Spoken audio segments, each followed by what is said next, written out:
A Midsummer Night's Dream *******. A Midsummer Night's Dream by William Shakespeare. Contents: Act I, Scene I, Athens. A room in the palace of Theseus. Scene 2. The same. A room in a cottage. Act II, Scene I. A wood near Athens. Scene 2. Another part of the wood. Act III, Scene I. The wood. Scene 2. Another part of the wood. Act IV, Scene I. The wood. Scene 2. Athens. A room in Quince's house. Act V, Scene I, Athens. An apartment in the palace of Theseus. Dramatis personae: Theseus, Duke of Athens. Hippolyta, Queen of the Amazons, betrothed to Theseus. Aegeus, father to Hermia. Hermia, daughter to Aegeus, in love with Lysander. Helena, in love with Demetrius. Lysander, in love with Hermia. Demetrius, in love with Hermia. Philostrate, master of the revels to Theseus. Quince, the carpenter. Snug, the joiner. Bottom, the weaver. Flute, the bellows mender. Snout, the tinker. Starveling, the tailor. Oberon, king of the fairies.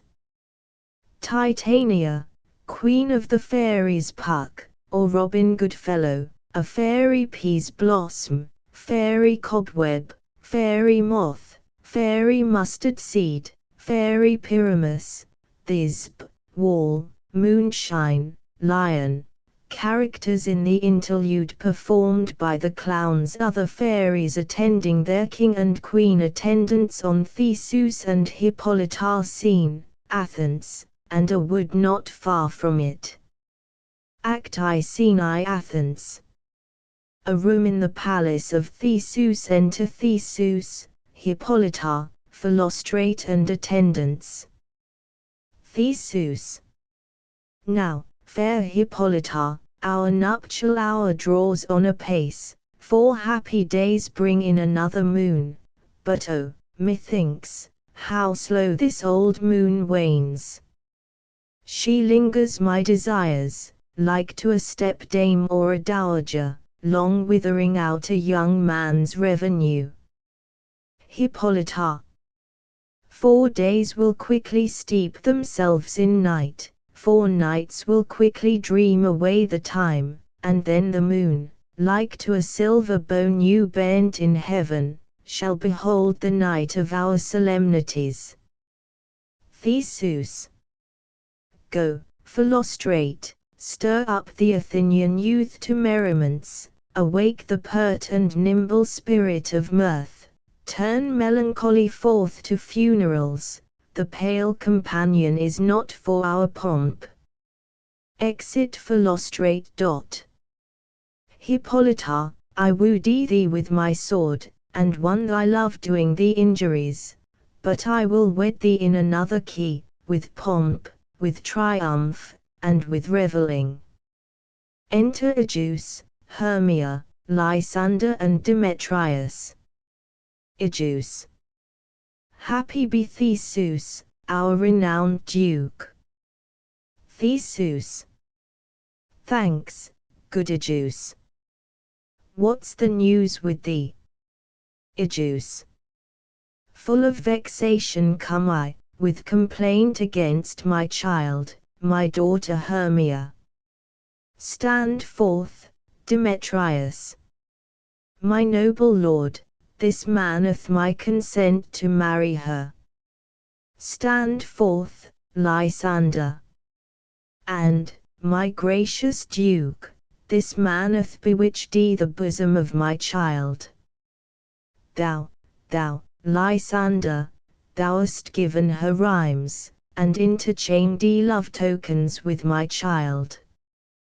Thou hast by moonlight at her window sung, with feigning voice, verses of feigning love, and still in the impression of her fantasy with bracelets of thy hair, rings, gauds, conceits, knacks, trifles, nosegays, sweetmeats, messengers of strong prevailment in unhardened youth, with cunningest thou filched my daughter's heart, turned her obedience, which is due to me, to stubborn harshness. And, my gracious Duke, be it so she will not hear before your grace consent to marry with Demetrius, I beg the ancient privilege of Athens, as she is mine I may dispose of her, which shall be either to this gentleman or to her death, according to our law immediately provided in that case. Theseus. What say you, Hermia? Be advised, fair maid. To you your father should be as a god, one that composed your beauties, yea, and one to whom you are but as a form in wax by him imprinted, and within his power to leave the figure, or disfigure it. Demetrius is a worthy gentleman. Hermia. So is Lysander. Theseus. In himself he is. But in this kind, wanting your father's voice, the other must be held the worthier. Hermia. I would my father look but with my eyes. Theseus. Rather your eyes must with his judgment look. Hermia. I do entreat your grace to pardon me. I know not by what power I am made bold, nor how it may concern my modesty in such a presence here to plead my thoughts, but I beseech your grace that I may know the worst that may befall me in this case, if I refuse to wed Demetrius. Theseus. Either to die the death, or to abjure forever the society of men. Therefore, fair Hermia, question your desires, know of your youth, examine well your blood, whether, if you yield not to your father's choice, you can endure the livery of a nun, for I to be in shady cloister moody, to live a barren sister all your life, chanting faint hymns to the cold fruitless moon. Thrice blessed they that master so their blood to undergo such maiden pilgrimage, but earthlier happy is the rose distilled than that which, withering on the virgin thorn, grows, lives, and dies, in single blessedness. Hermia.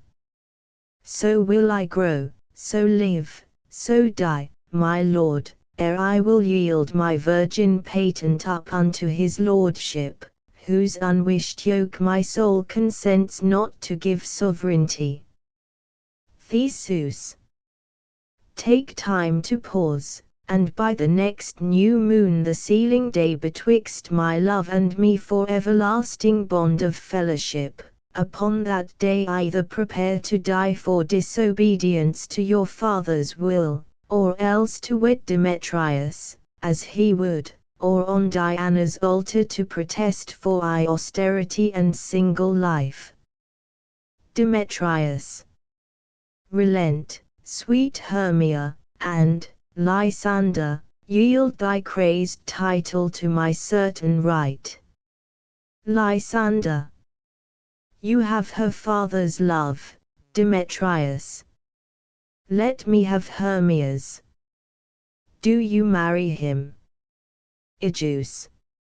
Scornful Lysander, true, he hath my love, and what is mine my love shall render him, and she is mine, and all my right of her I do estate unto Demetrius. Lysander. I am, my lord, as well derived as he, as well possessed, my love is more than his, my fortunes every way as fairly ranked, if not with vantage, as Demetrius, and, which is more than all these boasts can be, I am beloved of beauteous Hermia. Why should not I then prosecute my right? Demetrius, I lavouch it to his head, made love to Nidar's daughter, Helena, and won her soul, and she, sweet lady, dotes, devoutly dotes in idolatry, upon this spotted and inconstant man. Theseus. I must confess that I have heard so much, and with Demetrius thought to have spoke thereof, but, being overfull of self-affairs, my mind did lose it. But, Demetrius, come, Egeus, you shall go with me. I have some private schooling for you both. For you, fair Hermia, look you arm yourself to fit your fancies to your father's will, or else the law of Athens yields you up, which by no means we may extenuate, to death, or to a vow of single life. Come, my Hippolyta. What cheer, my love? Demetrius and Egeus, go along, I must employ you in some business against our nuptial, and confer with you of something nearly that concerns yourselves. Egeus. With duty and desire we follow you. Exeunt all but Lysander and Hermia. Lysander. How now, my love? Why is your cheek so pale? How chance the roses there do fade so fast? Hermia. Belike for want of rain, which I could well beteem them from the tempest of my eyes. Lysander. Amy. For aught that I could ever read, could ever hear by tale or history, the course of true love never did run smooth. But either it was different in blood, Hermia. O cross! Too high to be enthralled, too low. Lysander. Or else misgraft in respect of years, Hermia. O spite! Too old to be ingagged, too young. Lysander. Or else it stood upon the choice of friends, Hermia. O hell! To choose love by another's eyes. Lysander. Or, if there were a sympathy in choice, war, death, or sickness did lay siege to it, making it momentary as a sound, swift as a shadow, short as any dream, brief as the lightning in the cold night that, in a spleen, unfolds both heaven and earth, and, ere a man hath power to say, behold, the jaws of darkness do devour it up, so quick bright things come to confusion. Hermia. If then true lovers have ever crossed, it stands as an edict in destiny. Then let us teach our trial patience, because it is a customary cross, as due to lovers' thoughts and dreams and sighs, wishes and tears, poor fancy's followers. Lysander. A good persuasion, therefore, hear me, Hermia. I have a widow aunt, a dowager of great revenue, and she hath no child. From Athens is her house remote 7 leagues, and she respects me as her only son. There, gentle Hermia, may I marry thee, and to that place the sharp Athenian law cannot pursue us. If thou lovest me then, steal forth thy father's house tomorrow night, and in the wood, a league without the town, where I did meet thee once with Helena to do observance to a morn of May, there will I stay for thee. Hermia. My good Lysander. I swear to thee by Cupid's strongest bow, by his best arrow with the golden head, by the simplicity of Venus' doves, by that which knitteth souls and prospers loves, and by that fire which burned the Carthage queen when the false Trojan under sail was seen, by all the vows that ever men have broke, in number more than ever women spoke, in that same place thou hast appointed me, tomorrow truly will I meet with thee. Lysander. Keep promise, love. Look, here comes Helena. Enter Helena. Hermia. Godspeed, fair Helena. Whither away? Helena. Call you me fair? That fair again unsay. Demetrius loves your fair. O happy fair!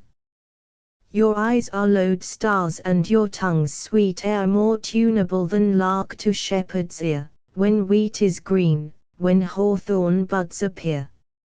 Sickness is catching.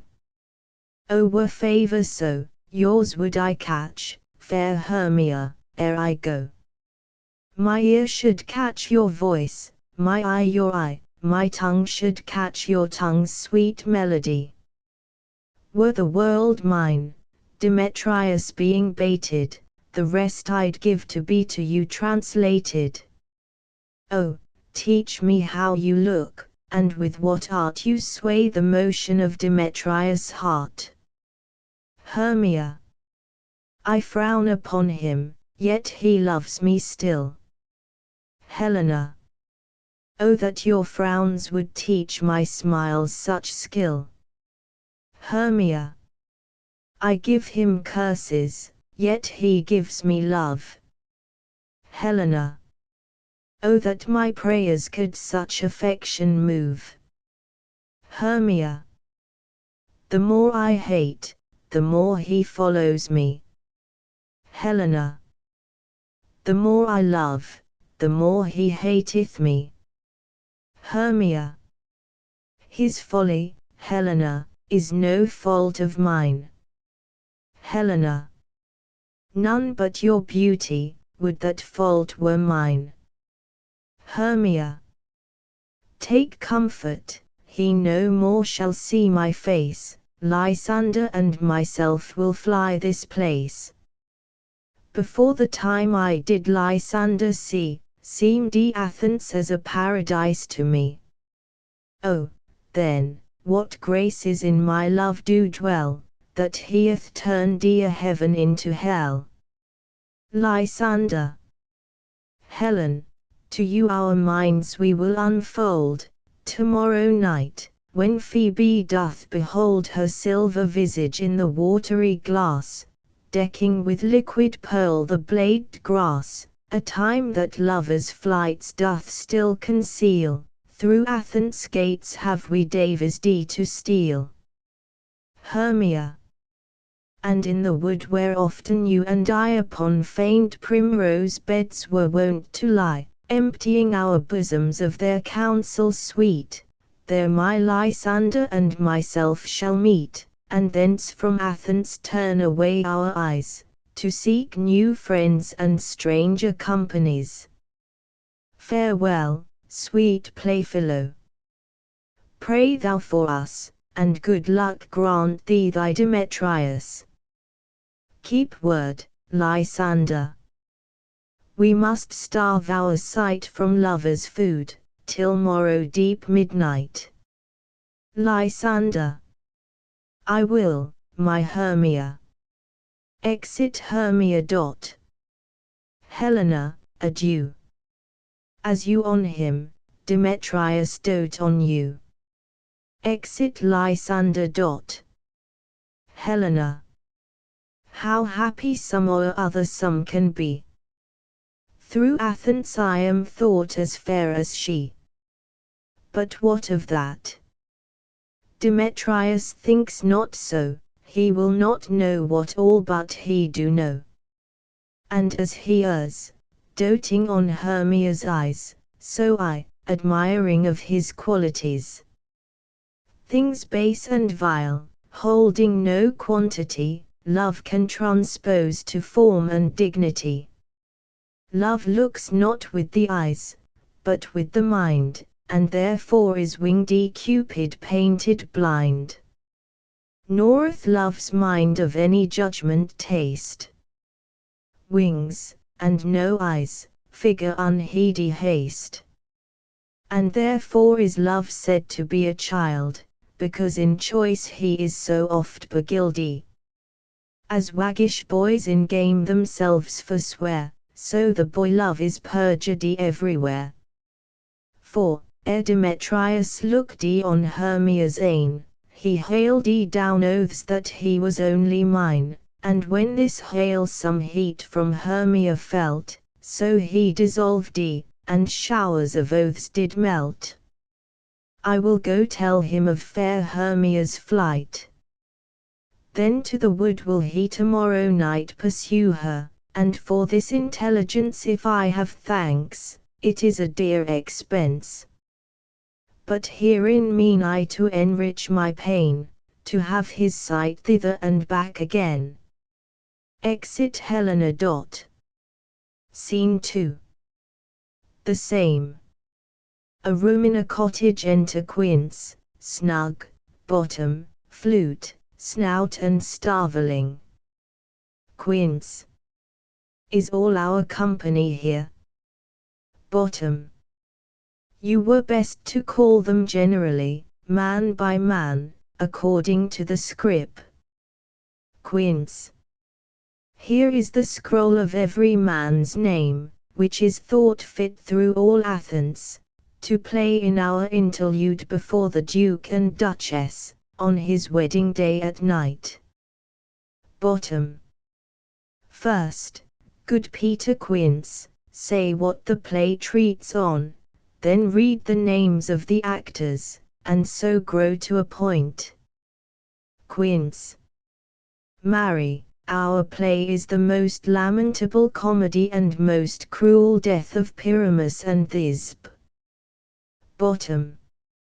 A very good piece of work, I assure you, and a merry.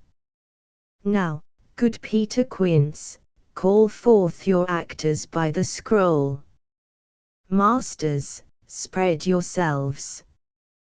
Quince. Answer, as I call you. Nick Bottom, the weaver. Bottom. Ready. Name what part I am for, and proceed. Quince. You, Nick Bottom, are set down for Pyramus. Bottom. What is Pyramus, a lover, or a tyrant? Quince. A lover, that kills himself most gallantly for love. Bottom. That will ask some tears in the true performing of it. If I do it, let the audience look to their eyes. I will move storms, I will condole in some measure. To the rest, yet my chief humour is for a tyrant. I could play Urkel's rarely, or a part to tear a cat in, to make all split. The raging rocks and shivering shocks shall break the locks of prison gates, and Phoebus' car shall shine from far, and make and mar the foolish fates. This was lofty. Now name the rest of the players. This is Urkel's vein, a tyrant's vein, a lover is more condoling. Quince. Francis Flute, the bellows mender. Flute. Here, Peter Quince. Quince. Flute, you must take Thisbe on you. Flute. What is Thisbe? A wandering knight. Quince. It is the lady that Pyramus must love. Flute. Nay, faith, let not me play a woman. I have a beard coming. Quince. That's all one. You shall play it in a mask, and you may speak as small as you will. Bottom. And I may hide my face, let me play Thisbe too. I'll speak in a monstrous little voice, Thisne, Thisne. Ah, Pyramus, my lover dear, thy Thisbe dear, and lady dear. Quince. No, no, you must play Pyramus, and, flute, you thisp.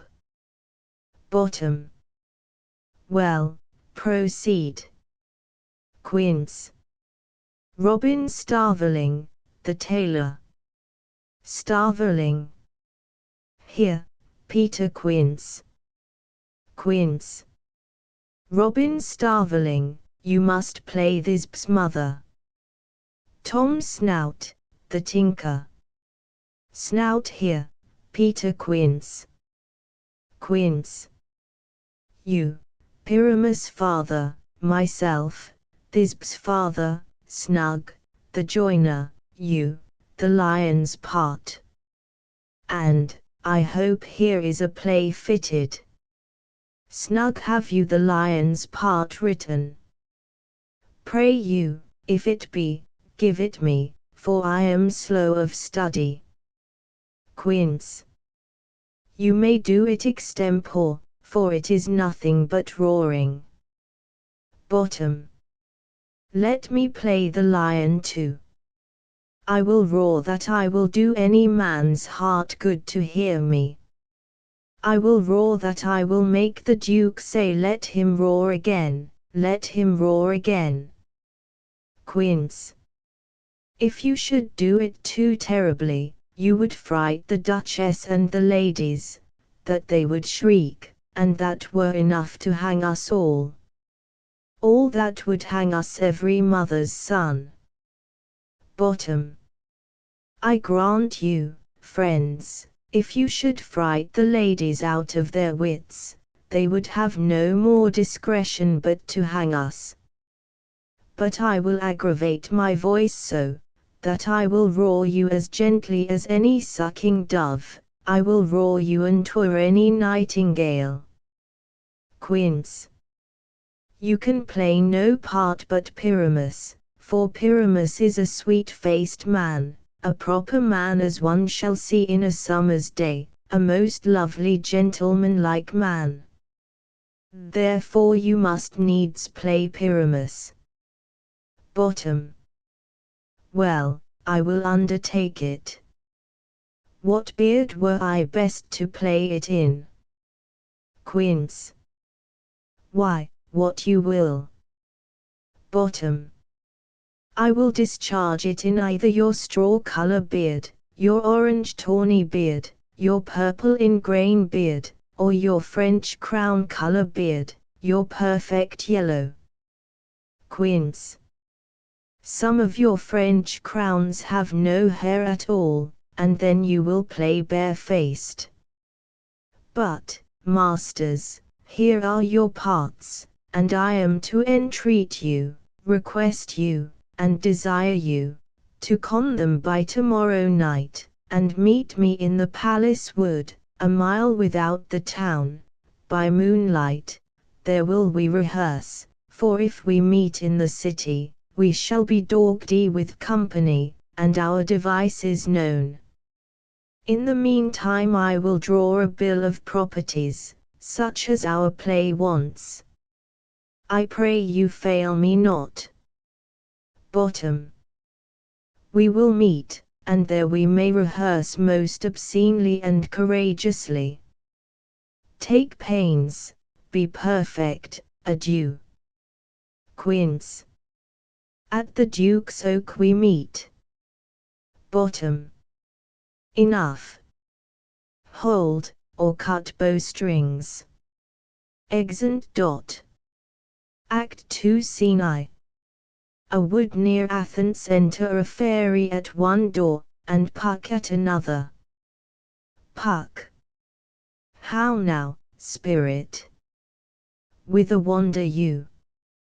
Fairy, over hill, over dale, thorough bush, thorough briar, over park, over pale, thorough flood, thorough fire. I do wander everywhere, swifter than the moon's sphere, and I serve the fairy queen, to dew her orbs upon the green. The cowslips tall her pensioners be, in their gold coats spots you see, those be rubies, Fairy favors, in those freckles live their savors. I must go seek some dewdrops here, and hang a pearl in every cowslip's ear. Farewell, thou lob of spirits, I'll be gone. Our queen and all her elves come here anon. Puck. The king doth keep his revels here tonight. Take heed the queen come not within his sight, for Oberon is passing fell and wroth, because that she, as her attendant, hath a lovely boy, still en from an Indian king, she never had so sweet a changeling. And jealous Oberon would have the child knight of his train, to trace the forests wild, but she perforce withholds the loved boy, crowns him with flowers, and makes him all her joy. And now they never meet in grove or green, by fountain clear, or spangled starlight sheen, but they do square, that all their elves for fear creep into acorn cups, and hide them there. Fairy, either I mistake your shape and making quite, or else you are that shrewd and knavish sprite called Robin Goodfellow. Are not you he that frights the maidens of the villagery, skim milk, and sometimes labour in the quern, and bootless make the breathless housewife churn, and sometime make the drink to bear no balm, mislead night wanderers, laughing at their harm? Those that hobgoblin call you, and sweet Puck, you do their work, and they shall have good luck. Are not you he? Puck. Thou speakest aright, I am that merry wanderer of the night. I jest to Oberon, and make him smile, when I a fat and bean-fed horse beguile, neighing in likeness of a filly foal, and sometime lurk I in a gossip's bowl in very likeness of a roasted crab, and, when she drinks, against her lips I bob, and on her withered dewlap pour the ale. The wisest aunt, telling the saddest tale, sometime for 3-foot stool mistaketh me, then slip I from her bum, down topples she, and Taylor cries, and falls into a cough, and then the whole choir hold their hips and laugh and waxen in their mirth, and knees, and swear a merrier hour was never wasted there.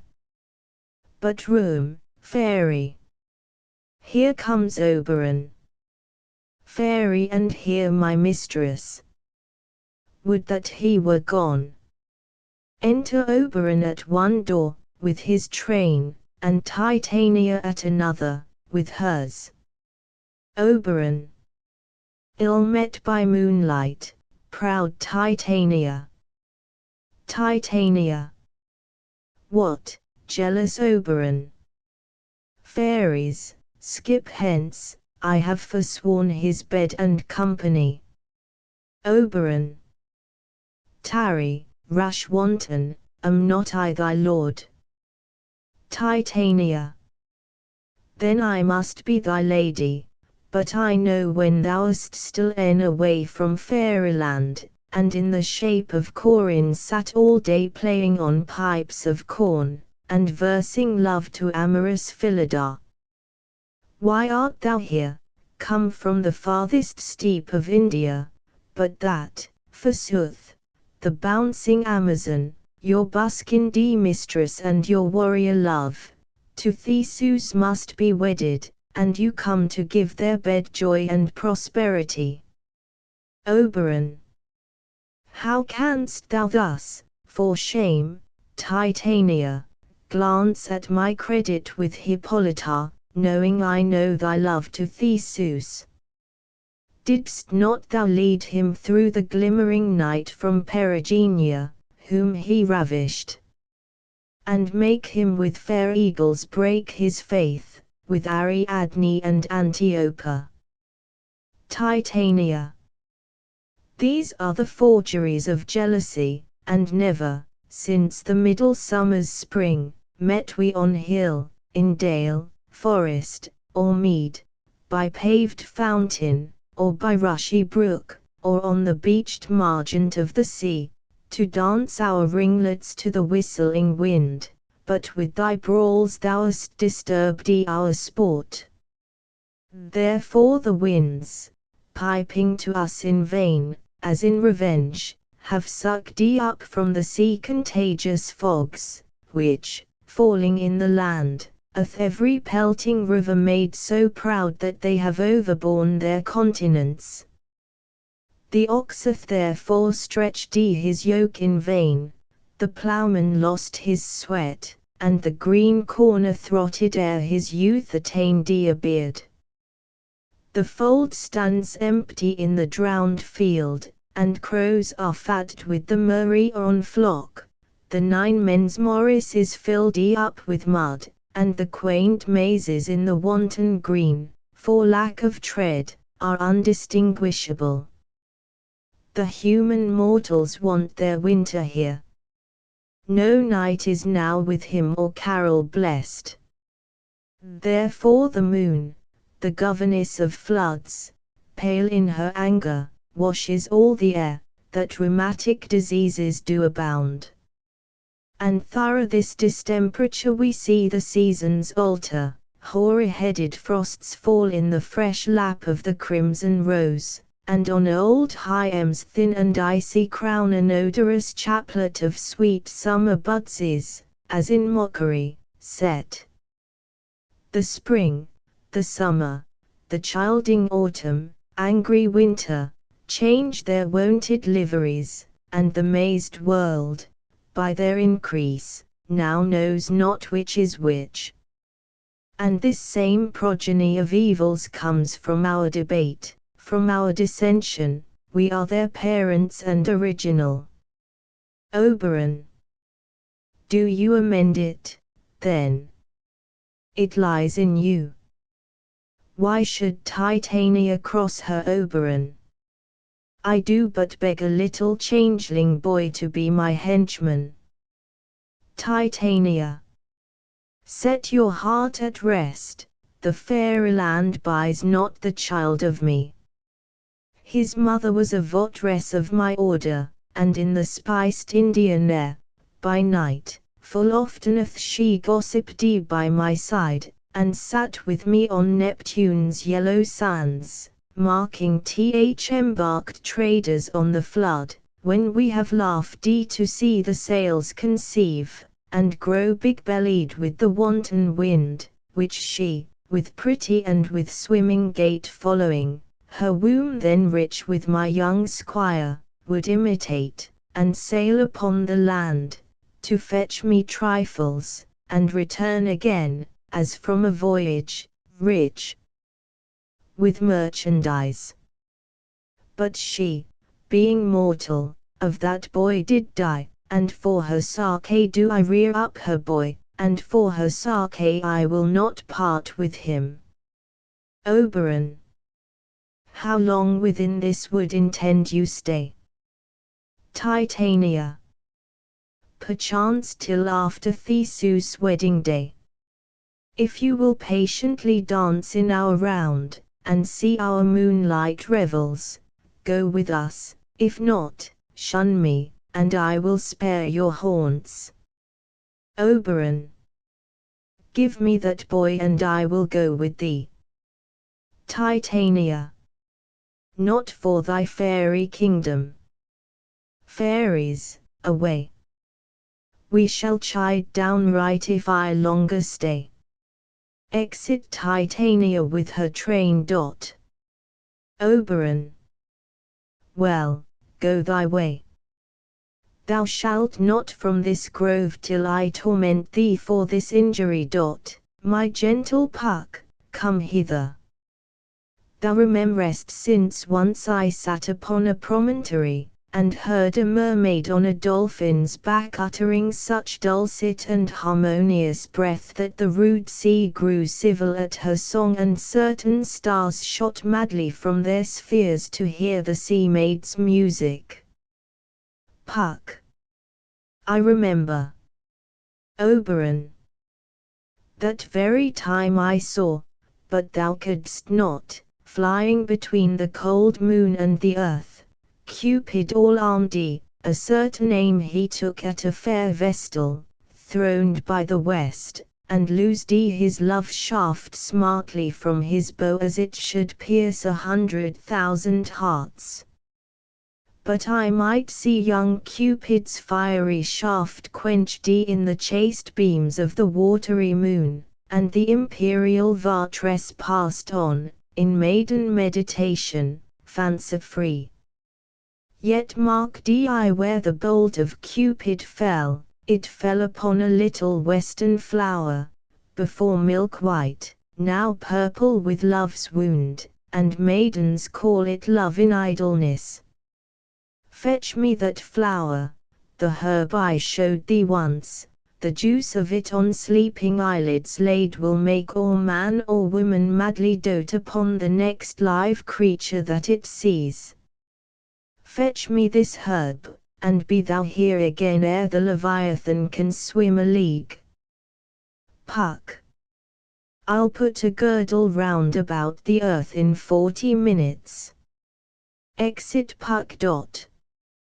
Oberon. Having once this juice, I'll watch Titania when she is asleep, and drop the liquor of it in her eyes. The next thing then she waking looks upon, be it on lion, bear, or wolf, or bull, on meddling monkey, or on busy ape, she shall pursue it with the soul of love. And ere I take this charm from off her sight, as I can take it with another herb, I'll make her render up her page to me. But who comes here? I am invisible, and I will overhear their conference. Enter Demetrius, Helena following him. Demetrius. I love thee not, therefore pursue me not. Where is Lysander and fair Hermia? The one I'll slay, the other slayeth me. Thou toldest me they were stolen into this wood, and here am I, and woed within this wood because I cannot meet with Hermia. Hence, get thee gone, and follow me no more. Helena. You draw me, you hard-hearted adamant, but yet you draw not iron, for my heart is true as steel. Leave you your power to draw, and I shall have no power to follow you. Demetrius. Do I entice you? Do I speak you fair? Or rather do I not in plainest truth tell you I do not, nor I cannot love you? Helena. And even for that do I love you the more. I am your spaniel, and, Demetrius, the more you beat me, I will fawn on you. Use me but as your spaniel, spurn me, strike me, neglect me, lose me, only give me leave, unworthy as I am, to follow you. What worse a place can I beg in your love, and yet a place of high respect with me, than to be used as you use your dog? Demetrius. Tempt not too much the hatred of my spirit, for I am sick when I do look on thee. Helena. And I am sick when I look not on you. Demetrius. You do impeach your modesty too much to leave the city and commit yourself into the hands of one that loves you not, to trust the opportunity of night and the ill counsel of a desert place, with the rich worth of your virginity. Helena.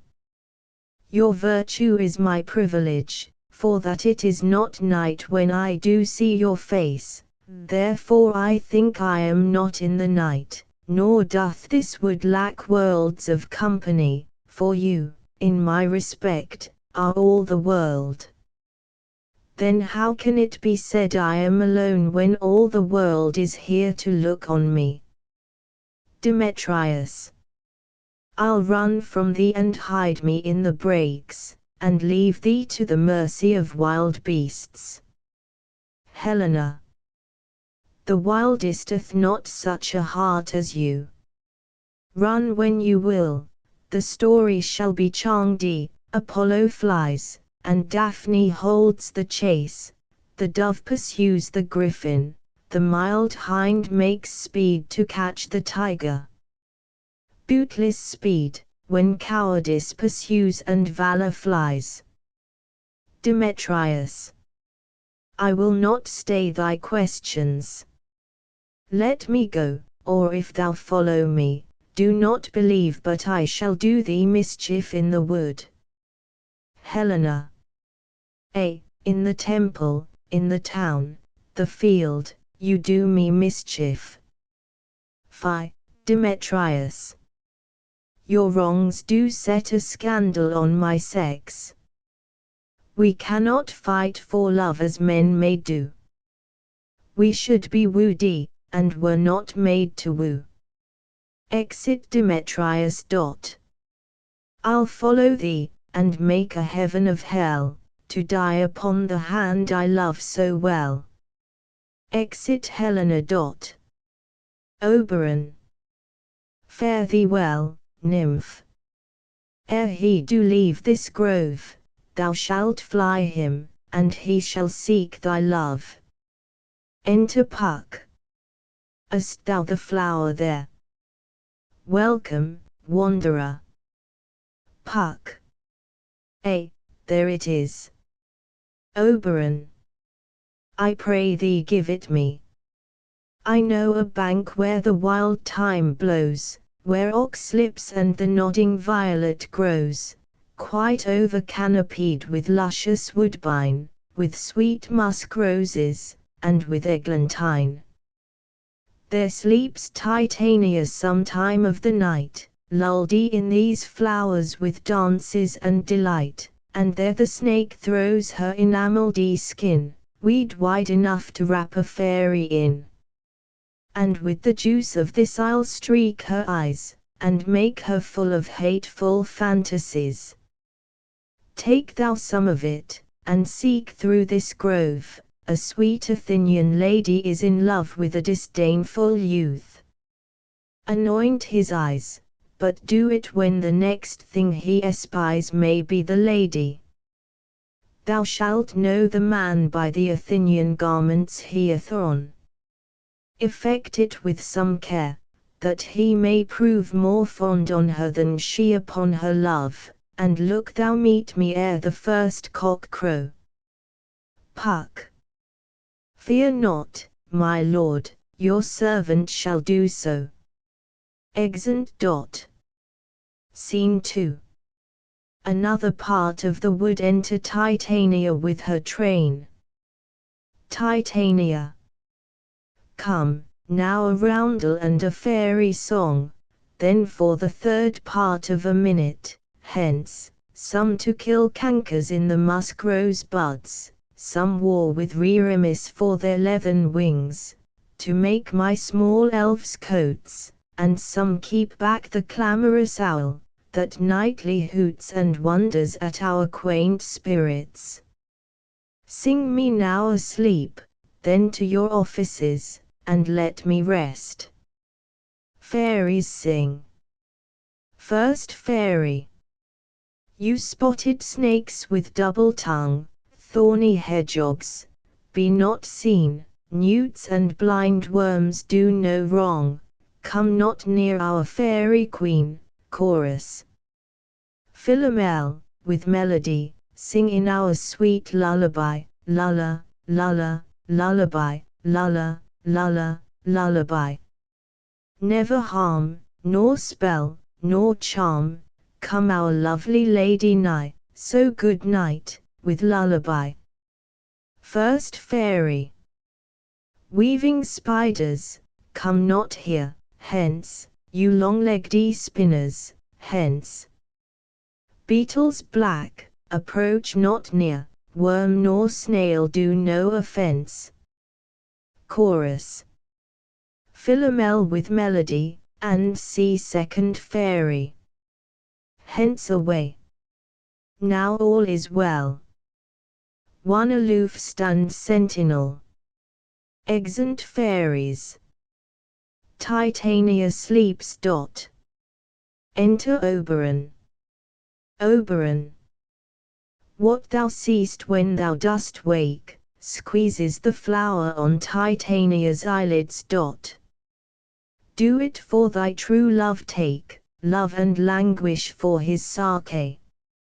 Be it ounce, or cat, or bear, pard, or boar with bristled hair, in thy eye that shall appear when thou wakest, it is thy dear. Wake when some vile thing is near. Exit. Enter Lysander and Hermia. Lysander. Fair love, you faint with wandering in the wood. And, to speak troth, I have forgot our way. We'll rest us, Hermia, if you think it good, and tarry for the comfort of the day. Hermia. Be it so, Lysander, find you out a bed, for I upon this bank will rest my head. Lysander. One turf shall serve as pillow for us both, one heart, one bed, two bosoms, and one troth. Hermia. Nay, good Lysander, for my Sake, my dear, lie further off yet, do not lie so near. Lysander. O take the sense, sweet, of my innocence. Love takes the meaning in love's conference. I mean that my heart unto yours is knit, so that but one heart we can make of it, two bosoms interchained with an oath, so then two bosoms and a single troth. Then by your side no bedroom me deny, for lying so, Hermia, I do not lie. Hermia. Lysander riddles very prettily. Now much beshrew my manners and my pride, if Hermia meant to say Lysander lied. But, gentle friend, for love and courtesy lie further off, in human modesty, such separation as may well be said becomes a virtuous bachelor and a maid, so far be distant, and good night, sweet friend. Thy love ne'er alter till thy sweet life end. Lysander. Amen, amen, to that fair prayer say I, and then end life when I end loyalty. Here is my bed. Sleep give thee all his rest. Hermia. With half that wish the wisher's eyes be pressed. They sleep. Enter Puck. Puck. Through the forest have I gone, but Athenian found I none, on whose eyes I might approve this flower's force in stirring love. Night and silence. Who is here? Weeds of Athens he doth wear, this is he, my master said, despised the Athenian maid, and here the maiden, sleeping sound, on the dank and dirty ground. Pretty soul, she durst not lie near this lack love, this kill courtesy. Churl, upon thy eyes I throw all the power this charm doth owe, when thou wakest let love forbid sleep his seat on thy eyelid.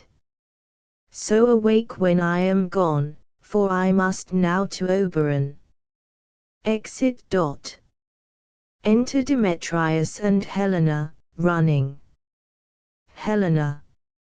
Stay, though thou kill me, sweet Demetrius. Demetrius. I charge thee, hence, and do not haunt me thus. Helena. Oh, wilt thou darkling leave me? Do not so. Demetrius. Stay, on thy peril, I alone will go. Exit Demetrius. Helena. Oh, I am out of breath in this fond chase. The more my prayer, the lesser is my grace. Happy is Hermia, wheresoe'er she lies, for she hath blessed and attractive eyes. How came her eyes so bright? Not with salt tears. If so, my eyes are oftener washed than hers. No, no, I am as ugly as a bear, for beasts that meet me run away for fear. Therefore no marvel though Demetrius do, as a monster, fly my presence thus. What wicked and dissembling glass of mine made me compare with Hermia's Sphrene? But who is here? Lysander, on the ground, dead or asleep. I see no blood, no wound. Lysander, if you live, good sir, awake. Lysander, waking. And run through fire I will for thy sweet Sake.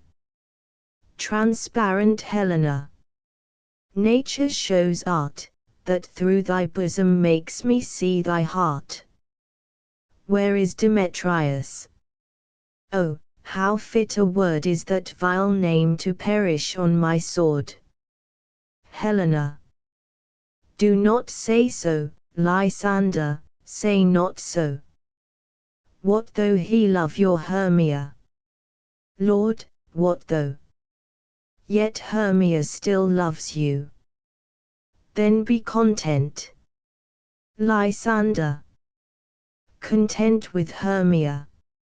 No, I do repent the tedious minutes I with her have spent. Not Hermia, but Helena I love. Who will not change a raven for a dove? The will of man is by his reason swayed, and reason says you are the worthier maid. Things growing are not ripe until their season, so I, being young, till now ripe not to reason, and touching now the point of human skill, reason becomes the marshal to my will, and leads me to your eyes, where I o'erlook love's stories, written in love's richest book. Helena, wherefore was I to this keen mockery born? When at your hands did I deserve this scorn?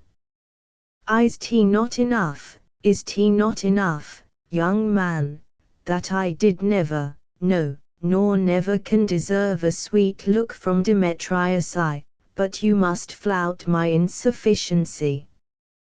Good troth, you do me wrong, good sooth, you do, in such disdainful manner me to woo.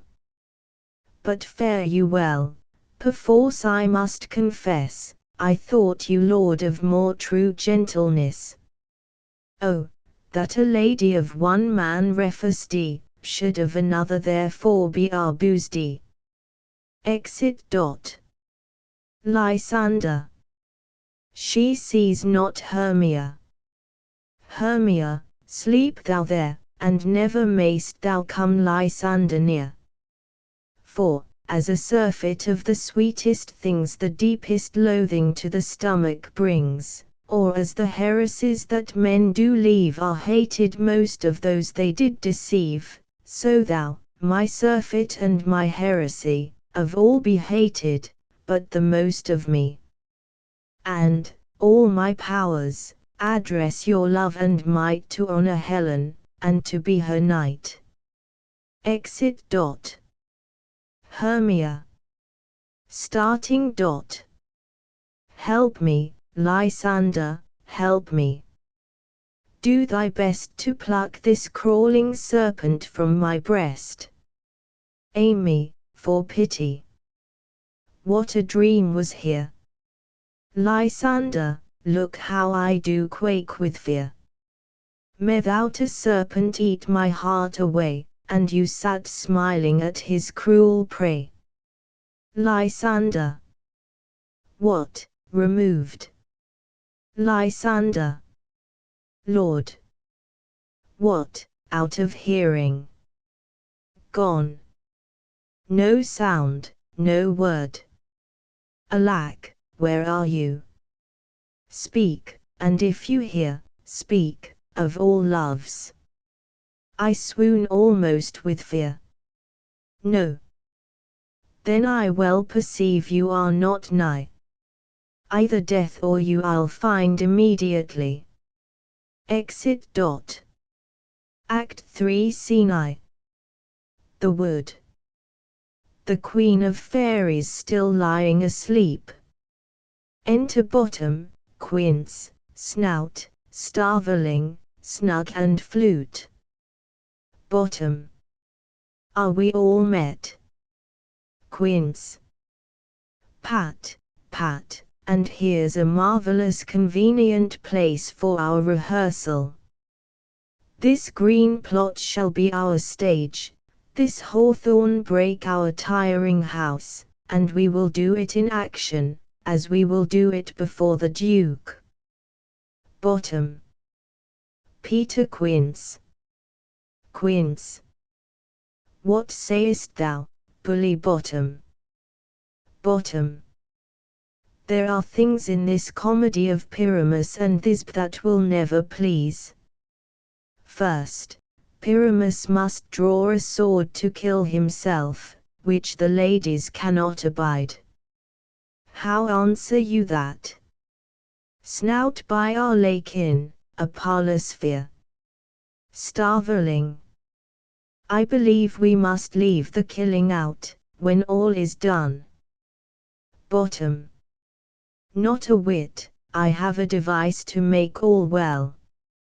Write me a prologue, and let the prologue seem to say we will do no harm with our swords, and that Pyramus is not killed indeed, and for the more better assurance, tell them that I Pyramus am not Pyramus but Bottom the Weaver.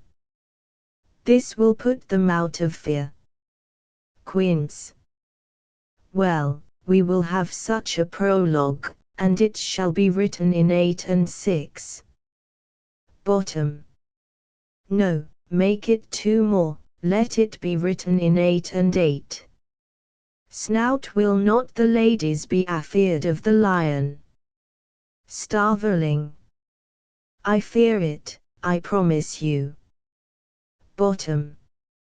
Masters, you ought to consider with yourselves, to bring in, God shield us, a lion among ladies is a most dreadful thing. For there is not a more fearful wild fowl than your lion living, and we ought to look to it. Snout, therefore another prologue must tell he is not a lion. Bottom. Nay, you must name his name, and half his face must be seen through the lion's neck, and he himself must speak through, saying thus, or to the same defect, ladies or, fair ladies, I would wish you or, I would request you or, I would entreat you, not to fear, not to tremble, my life for yours. If you think I come hither as a lion, it were pity of my life. No, I am no such thing, I am a man as other men are, and there, indeed, let him name his name, and tell them plainly he is Snug the joiner. Quince. Well, it shall be so. But there is 2 hard things, that is, to bring the moonlight into a chamber, for you know, Pyramus and Thisbe meet by moonlight. Snout, doth the moon shine that night we play our play? Bottom. A calendar, a calendar. Look in the almanac, find out moonshine, find out moonshine. Quince. Yes, it doth shine that night. Bottom. Why, then may you leave a casement of the great chamber window, where we play, open, and the moon may shine in at the casement. Quince. Or else one must come in with a bush of thorns and a lantern, and say he comes to disfigure or to present the person of moonshine. Then there is another thing, we must have a wall in the great chamber, for Pyramus and Thisbe, says the story, did talk through the chink of a wall. Snout you can never bring in a wall. What say you, Bottom? Bottom. Some man or other must present wall.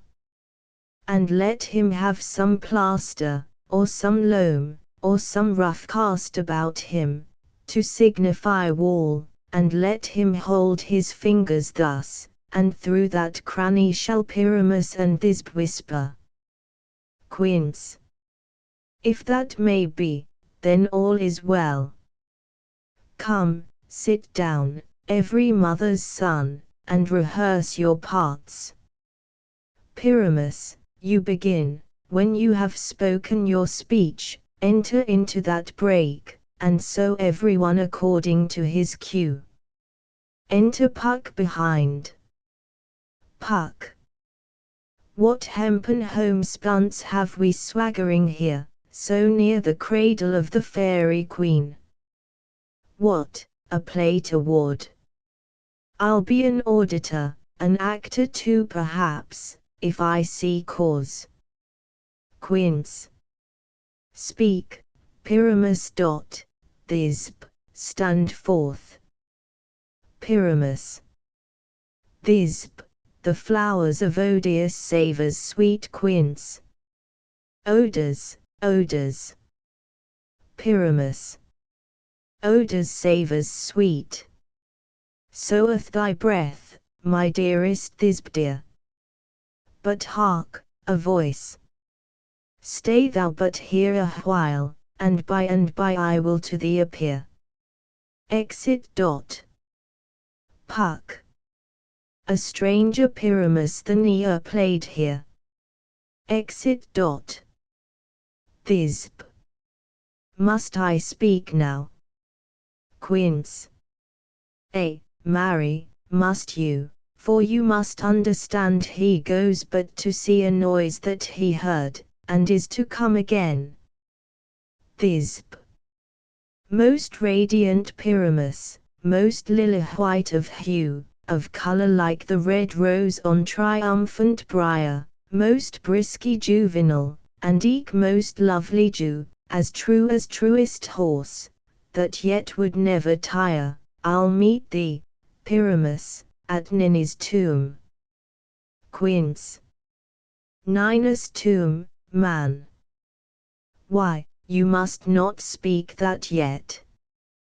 That you answer to Pyramus. You speak all your part at once, cues, and all. Pyramus enter. Your cue is past, it is never tire. Thisbe.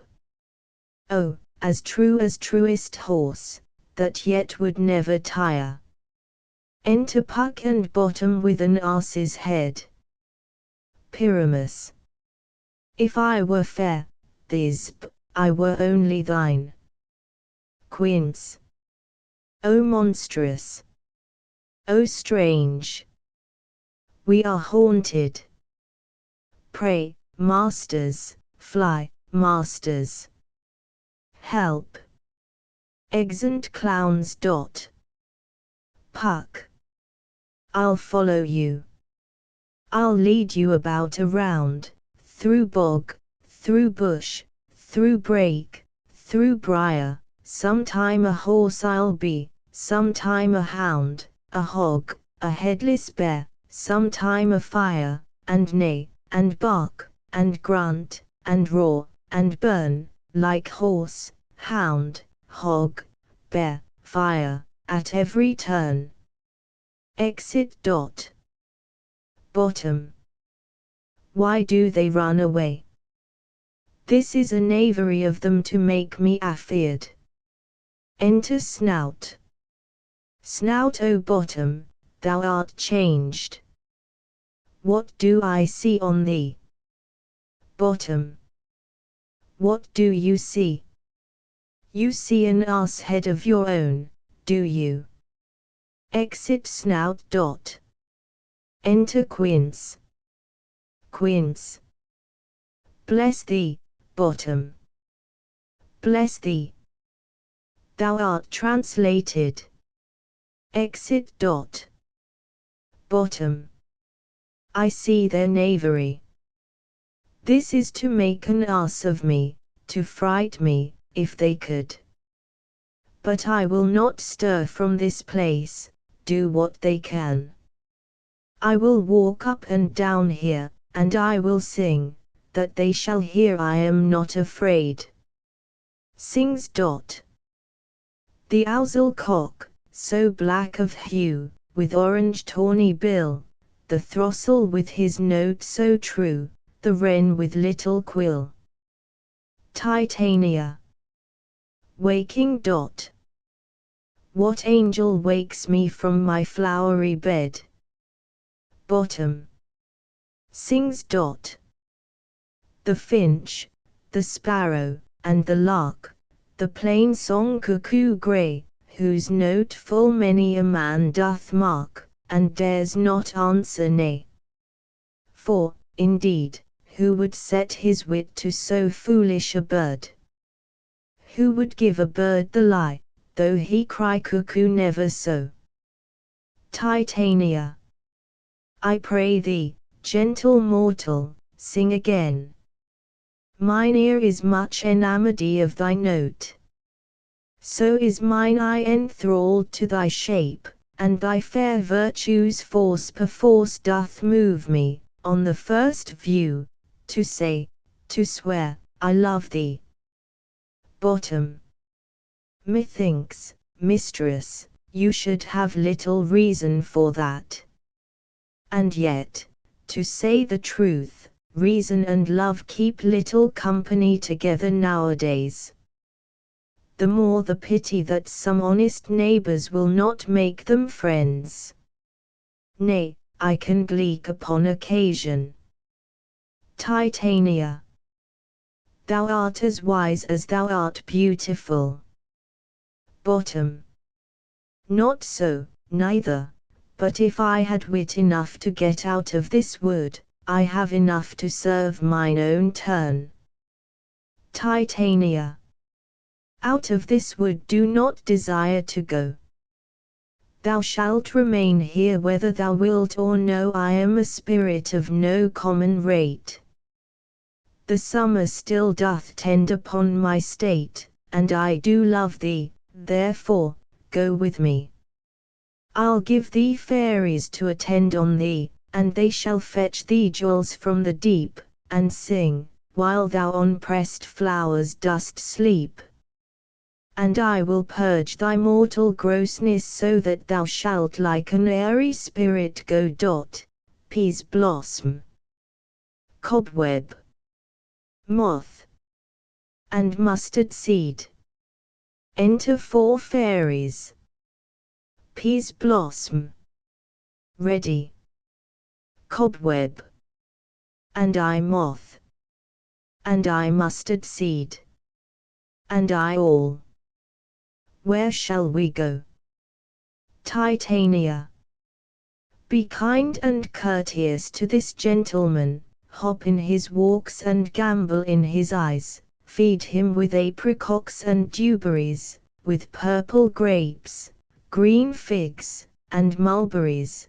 The honeybags steal from the humble bees, and 4 night tapers, crop their waxen thighs, and light them at the fiery glowworm's eyes, to have my love to bed and to arise, and pluck the wings from painted butterflies, to fan the moonbeams from his sleeping eyes.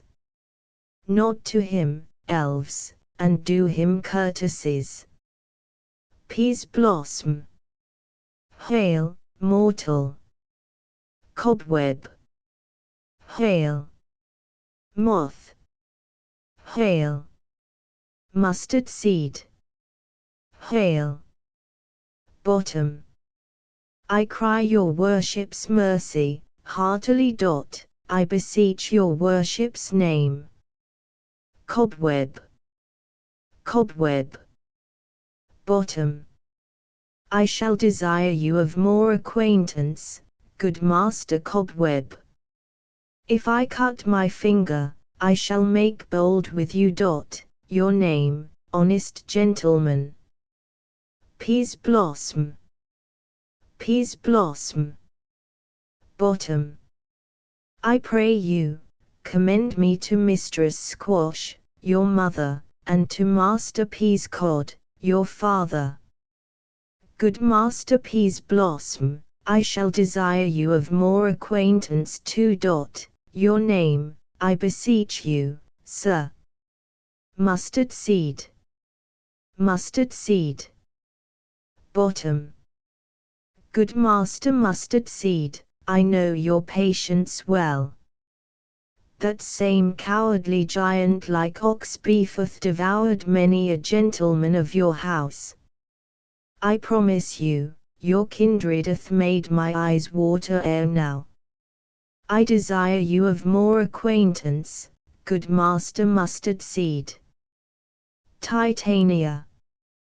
Come, wait upon him, lead him to my bower.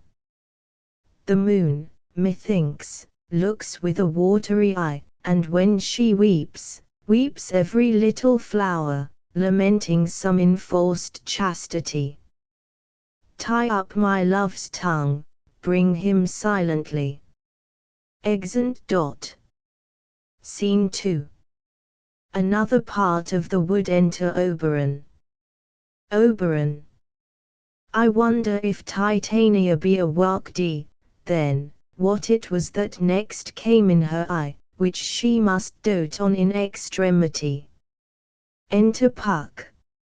Here comes my messenger. How now, mad spirit? What night rule now about this haunted grove? Puck. My mistress with a monster is in love. Near to her close and consecrated bower, while she was in her dull and sleeping hour, a crew of patches, rude mechanicals, that work for bread upon Athenian stalls, were met together to rehearse a play intended for great Theseus' nuptial day. The shallowest thick skin of that barren sort who Pyramus presented in their sport, forsook his scene and entered in a break. When I did him at this advantage take, an ass's knoll I fixed on his head. Anon, his thisbe must be answered, and forth my mimic comes. When they him spy, as wild geese that the creeping fowler eye, or russet pate choughs, many in sort, rising and cawing at the gun's report, sever themselves and madly sweep the sky, so at his sight away his fellows fly, and at our stamp, here o'er and o'er one falls, he murder cries, and help from Athens calls. Their sense thus weak, lost with their fears, thus strong, made senseless things begin to do them wrong, for briars and thorns at their apparel snatch, some sleeves, some hats, from yielders all things catch. I led them on in this distracted fear, and left sweet Pyramus translated there. When in that moment, so it came to pass, Titania worked and straightway loved an ass. Oberon. This falls out better than I could devise. But hast thou yet latched the Athenian's eyes with the love juice, as I did bid thee do? Puck. I took him sleeping, that is finished too, and the Athenian woman by his side, that, when he worked of force she must be a. Enter Demetrius and Hermia. Oberon. Stand close. This is the same Athenian. Puck. This is the woman, but not this the man. Demetrius. Oh, why rebuke you him that loves you so? Lay breath so bitter on your bitter foe. Hermia. Now I but chide, but I should use thee worse, for thou, I fear, hast given me cause to curse. If thou hast slain Lysander in his sleep, being o'ershoes in blood, plunge in the deep, and kill me too. The sun was not so true unto the day as he to me. Would he have stolen away from sleeping Hermia? I'll believe as soon this whole earth may be bawdy, and that the moon may through the centre creep and so displease her brother's noontide with th Antipodes. It cannot be but thou hast murdered him. So should a murderer look, so dead, so grim. Demetrius. So should the murdered look, and so should I, pierce through the heart with your stern cruelty. Yet you, the murderer, look as bright, as clear, as yonder Venus in her glimmering sphere. Hermia. What's this to my Lysander? Where is he? Ah, good Demetrius, wilt thou give him me? Demetrius. I had rather give his carcass to my hounds. Hermia. Out, dog. Out, cur. Thou drivest me past the bounds of maiden's patience. Hast thou slain him, then? Henceforth be never numbered among men. O once tell true, even for my Sake. Durst thou have looked upon him, being awake, and hast thou killed him sleeping? O brave touch! Could not a worm, an adder, do so much? An adder did it, for with doubler tongue than thine, thou serpent, never adder stung. Demetrius. You spend your passion on a mispriced mood. I am not guilty of Lysander's blood, nor is he dead, for aught that I can tell. Hermia. I pray thee, tell me then that he is well. Demetrius. And if I could, what should I get therefore? Hermia. A privilege never to see me more. And from thy hated presence part I so, see me no more, whether he be dead or no. Exit. Demetrius. There is no following her in this fierce vein. Here, therefore, for a while I will remain. So sorrow's heaviness doth heavier grow for debt that bankrupt sleep doth sorrow, which now in some slight measure it will pay, if for his tender here I make some stay. Lies down. Oberon. What hast thou done? Thou hast mistaken quite, and laid the love juice on some true love's sight. Of thy misprision must perforce ensue some true love turned and not a false turned true. Puck. Then fate o'errules, that, one man holding troth, a million fail, confounding oath on oath. Oberon. About the wood go swifter than the wind, and Helena of Athens look thou find.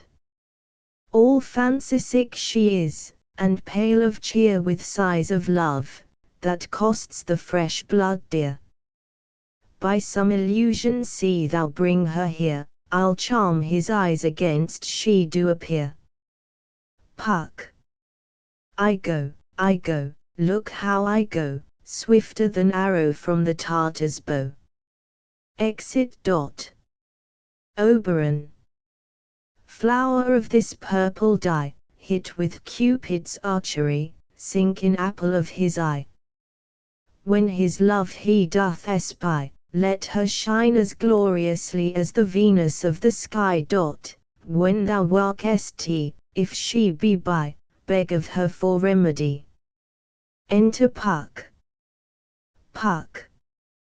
Captain of our fairy band, Helena is here at hand, and the youth mistook by me, pleading for a lover's fee.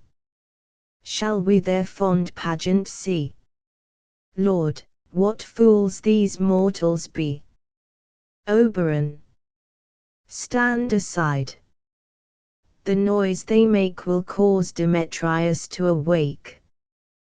Puck, then will two at once woo one. That must needs be sport alone, and those things do best please me that befall preposterously. Enter Lysander and Helena. Lysander, why should you think that I should woo in scorn? Scorn and derision never come in tears. Look, when I vow, I weep, and vows so born, in their nativity all truth appears. How can these things in me seem scorn to you, bearing the badge of faith, to prove them true? Helena, you do advance your cunning more and more. When truth kills truth, O devilish holy fray! These vows are Hermia's, will you give her o'er? Weigh oath with oath, and you will nothing weigh, your vows to her and me, put in two scales, will even weigh, and both as light as tails. Lysander, I had no judgment when to her I swore. Helena, nor none, in my mind, now you give her o'er. Lysander, Demetrius loves her, and he loves not you. Demetrius, waking. O Helen, goddess, nymph, perfect, divine! To what, my love, shall I compare thine ain? Crystal is muddy. O how ripe in show thy lips, those kissing cherries, tempting grow! That pure congealed white, high Taurus snow, fanned with the eastern wind, turns to a crow when thou holdest up thy hand. Oh, let me kiss this princess of pure white, this seal of bliss. Helena, O spite! O hell! I see you all are bent to set against me for your merriment. If you were civil, and knew courtesy, you would not do me thus much injury. Can you not hate me, as I know you do, but you must join in souls to mock me too? If you were men, as men you are in show, you would not use a gentle lady so, to vow, and swear, and superpraise my parts, when I am sure you hate me with your hearts. You both are rivals, and love Hermia, and now both rivals, to mock Helena. A trim exploit, a manly enterprise, to conjure tears up in a poor maid's eyes with your derision. None of noble sort would so offend a virgin, and extort a poor soul's patience, all to make you sport. Lysander, you are unkind. Demetrius, be not so, for you love Hermia, this you know I know. And here, with all good will, with all my heart, in Hermia's love I yield you up my part, and yours of Helena to me bequeath, whom I do love and will do till my death. Helena, never did mockers waste more idle breath. Demetrius, Lysander, keep thy Hermia, I will none. If ere I loved her, all that love is gone. My heart to her but as guest wise sojourned, and now to Helen is it home returned, there to remain. Lysander, Helen, it is not so. Demetrius, disparage not the faith thou dost not know, lest to thy peril thou be it dear. Look where thy love comes, yonder is thy dear. Enter Hermia. Hermia. Dark night, that from the eye his function takes, the ear more quick of apprehension makes, wherein it doth impair the seeing sense, it pays the hearing double recompense. Thou art not by mine eye, Lysander, found, mine ear, I thank it, brought me to thy sound. But why unkindly didst thou leave me so? Lysander. Why should he stay whom love doth press to go? Hermia. What love could press Lysander from my side? Lysander. Lysander's love, that would not let him bide, fair Helena, who more engilds the night than all yon fiery O's and eyes of light. Why seekest thou me? Could not this make thee know the hate I bear thee made me leave thee so? Hermia. You speak not as you think, it cannot be. Helena. Lo, she is one of this confederacy. Now I perceive they have conjoined thee all three to fashion this false sport in spite of me. Injurious Hermia, most ungrateful maid. Have you conspired, have you with these contrived, to bait me with this foul derision? Is all the counsel that we two have shard, the sisters' vows, the hours that we have spent, when we have chid the hasty-footed time for parting us, oh, is all forgot? All school days' friendship, childhood innocence. We, Hermia, like two artificial gods, have with our needles created both one flower, both on one sampler, sitting on one cushion, both warbling of one song, both in one key, as if our hands, our sides, voices, and minds, had been incorporate. So we grew together, like to a double cherry, seeming parted, but yet a union in partition, two lovely berries moulded on one stem, so, with two seeming bodies, but one heart, two of the first, like coats in heraldry, due but to one, and crowned with one crest. And will you rent our ancient love asunder, to join with men in scorning your poor friend? It is not friendly, 'tis not maidenly. Our sex, as well as I, may chide you for it, though I alone do feel the injury. Hermia. I am amazed at your passionate words, I scorn you not, it seems that you scorn me. Helena.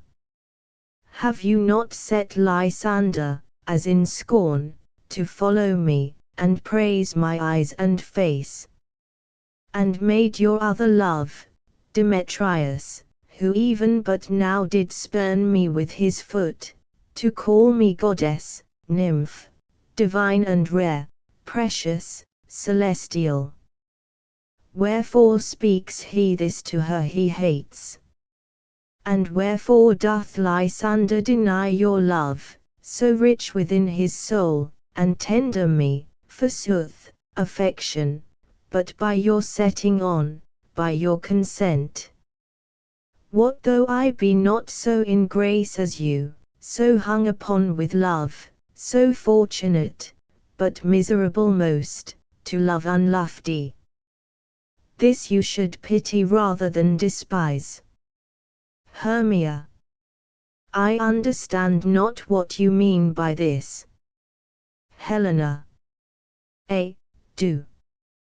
Persevere, counterfeit sad looks, make mouths upon me when I turn my back, wink each at other, hold the sweet jest up. This sport, well carried, shall be chronicled. If you have any pity, grace, or manners, you would not make me such an argument. But fare ye well. 'Tis partly my own fault, which death, or absence, soon shall remedy. Lysander. Stay, gentle Helena, hear my excuse, my love, my life, my soul, fair Helena. Helena. O excellent Hermia. Sweet, do not scorn her so. Demetrius. If she cannot entreat, I can compel. Lysander. Thou canst compel no more than she entreat, thy threats have no more strength than her weak prayers. Helen, I love thee, by my life I do, I swear by that which I will lose for thee to prove him false that says I love thee not. Demetrius. I say I love thee more than he can do. Lysander. If thou say so, withdraw, and prove it too. Demetrius. Quick, come. Hermia. Lysander, whereto tends all this? Lysander. Away, you Ethiop. Demetrius. No, no. He will seem to break loose. Take on as you would follow, but yet come not. You are a tame man, go. Lysander. Hang off, thou cat, thou vile thing, let loose, or I will shake thee from me like a serpent. Hermia. Why are you grown so rude? What change is this, sweet love? Lysander. Thy love. Out, tawny Tartar, out. Out, loathed medicine. O hated potion, hence. Hermia. Do you not jest? Helena. Yes, sooth, and so do you. Lysander. Demetrius, I will keep my word with thee. Demetrius.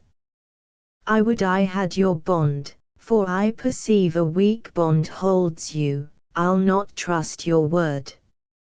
Lysander. What, should I hurt her, strike her, kill her dead? Although I hate her, I'll not harm her so. Hermia. What, can you do me greater harm than hate? Hate me. Wherefore? O me. What news, my love? Am not I Hermia? Are not you Lysander? I am as fair now as I was Iruhile. Since night you loved me, yet since night you left me. Why then, you left me, oh, the gods forbid, in earnest, shall I say. Lysander. By my life, and never did desire to see thee more. Therefore be out of hope, of question, of doubt, be certain, nothing true, 'tis no jest that I do hate thee and love Helena. Hermia. O me. You juggler. You canker blossom. You thief of love. What? Have you come by night and stolen my love's heart from him? Helena. Fine, I faith. Have you no modesty, no maiden shame, no touch of bashfulness? What, will you tear impatient answers from my gentle tongue? Fie, fie, you counterfeit, you puppet, you. Hermia. Puppet. Why so? That way goes the game. Now I perceive that she hath made compare between our statures, she a third d her height, and with her personage, her tall personage, her height, forsooth, she hath prevailed with him. And are you grown so high in his esteem because I am so dwarfish and so low? How low am I, thou painted maypole? Speak, how low am I? I am not yet so low but that my nails can reach unto thine eyes. Helena. I pray you, though you mock me, gentlemen, let her not hurt me. I was never cursed, I have no gift at all in shrewishness, I am a right maid for my cowardice, let her not strike me. You perhaps may think, because she is something lower than myself, that I can match her. Hermia. Lower. Hark, again. Helena. Good Hermia, do not be so bitter with me. I evermore did love you, Hermia, did ever keep your counsels, never wronged you, save that, in love unto Demetrius, I told him of your stealth unto this wood. He followed you, for love I followed him, but he hath chid me hence, and threatened me to strike me, spurn me, nay, to kill me too, and now, so you will let me quiet go, to Athens will I bear my folly back, and follow you no further. Let me go, you see how simple and how fond I am. Hermia. Why, get you gone. Who is 't that hinders you? Helena. A foolish heart that I leave here behind. Hermia. What? With Lysander. Helena. With Demetrius. Lysander. Be not afraid, she shall not harm thee, Helena. Demetrius. No, sir, she shall not, though you take her part. Helena. Oh, when she's angry, she is keen and shrewd. She was a vixen when she went to school, and though she be but little, she is fierce. Hermia. Little again. Nothing but low and little. Why will you suffer her to flout me thus? Let me come to her. Lysander. Get you gone, you dwarf, you minimus, of hindring not grass made, you bead, you acorn. Demetrius. You are too officious in her behalf that scorns your services. Let her alone. Speak not of Helena, take not her part, for if thou dost intend never so little show of love to her, thou shalt be it. Lysander. Now she holds me not. Now follow, if thou darst, to try whose right, of thine or mine, is most in Helena. Demetrius. Follow. Nay, I'll go with thee, cheek by jowl. Exeunt Lysander and Demetrius. Hermia. You, mistress, all this coil is long of you.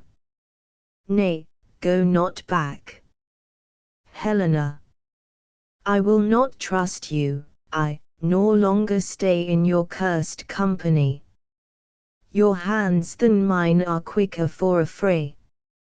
My legs are longer though, to run away. Exit. Hermia. I am a Marsd, and know not what to say. Exit, pursuing Helena. Oberon. This is thy negligence, still thou mistakest, or else committest thy knaveries wilfully. Puck. Believe me, King of Shadows, I mistook. Did not you tell me I should know the man by the Athenian garments he had on? And so far blameless proves my enterprise that I have anointed an Athenian's eyes, and so far am I glad it so did sort, as this their jangling I esteem a sport. Oberon, thou seest these lovers seek a place to fight.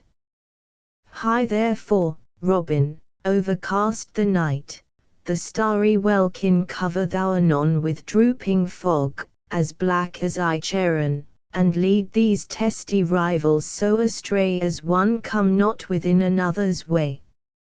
Like to Lysander sometime frame thy tongue, then stir Demetrius up with bitter wrong, and sometime rail thou like Demetrius. And from each other look thou lead them thus, till o'er their brows death counterfeiting sleep with leaden legs and batty wings doth creep. Then crush this herb into Lysander's eye, whose liquoreth this virtuous property, to take from thence all error with his might and make his eyeballs roll with wonted sight. When they next wake, all this derision shall seem a dream and fruitless vision, and back to Athens shall the lovers wend, with league whose date till death shall never end. Whiles I in this affair do thee employ, I'll to my queen, and beg her Indian boy, and then I will her charmed eye release from monsters' view, and all things shall be peace. Puck. My fairy lord, this must be done with haste, for night's swift dragons cut the clouds full fast, and yonder shines Aurora's harbinger, at whose approach, ghosts wandering here and there troop home to churchyards. Damned spirits all, that in crossways and floods have burial, already to their wormy beds are gone, for fear lest day should look their shames upon, they wilfully themselves exile from light, and must for I consort with black-browedy night. Oberon. But we are spirits of another sort, I with the morning's love have oft made sport, and, like a forester, the groves may tread even till the eastern gate, all fiery red, opening on Neptune with fair blessed beams, turns into yellow gold his salt green streams. But, notwithstanding, haste, make no delay. We may effect this business yet ere day. Exit Oberon. Puck. Up and down, I will lead them up and down. I am feared in field and town. Goblin, lead them up and down. Here comes one. Enter Lysander. Lysander. Where art thou, proud Demetrius? Speak thou now. Puck. Here, villain, drawn and ready. Where art thou? Lysander. I will be with thee straight. Puck. Follow me then to plainer ground. Exit Lysander as following the voice. Enter Demetrius. Demetrius. Lysander, speak again. Thou runaway, thou coward, art thou fled? Speak. In some bush. Where dost thou hide thy head? Puck. Thou coward, art thou bragging to the stars, telling the bushes that thou lookest for wars, and wilt not come? Come, recreant, come, thou child. I'll whip thee with a rod. He is Dephilde that draws a sword on thee. Demetrius. Yea, art thou there? Puck. Follow my voice, we'll try no manhood here. Exeunt. Enter Lysander. Lysander. He goes before me, and still dares me on. When I come where he calls, then he is gone. The villain is much lighter heeled than I followed fast, but faster he did fly, that fallen am I in dark uneven way, and here will rest me. Come, thou gentle day. Lies down. For if but once thou show me thy grey light, I'll find Demetrius, and revenge this spite. Sleeps. Enter Puck and Demetrius. Puck. Ho, ho, ho. Coward, why comest thou not? Demetrius. Abide me, if thou darst, for well I wot thou runnest before me, shifting every place, and darst not stand, nor look me in the face. Where art thou? Puck. Come hither, I am here. Demetrius. Nay, then, thou mockest me. Thou shalt buy this dear if ever I thy face by daylight see. Now go thy way. Faintness constraineth me to measure out my length on this cold bed. By day's approach look to be visited. Lies down and sleeps. Enter Helena. Helena. O weary night, O long and tedious night, abate thy hours. Shine, comforts, from the east, that I may back to Athens by daylight, from these that my poor company detest. And sleep, that sometimes shuts up sorrow's eye, steal me a while from mine own company. Sleeps. Puck. Yet but 3. Come one more. 2 of both kinds makes up 4. Here she comes, cursed and sad. Cupid is a knavish lad thus to make poor females mad. Enter Hermia. Hermia. Never so weary, never so in woe, bedabbled with the dew, and torn with briars, I can no further crawl, no further go, my legs can keep no pace with my desires.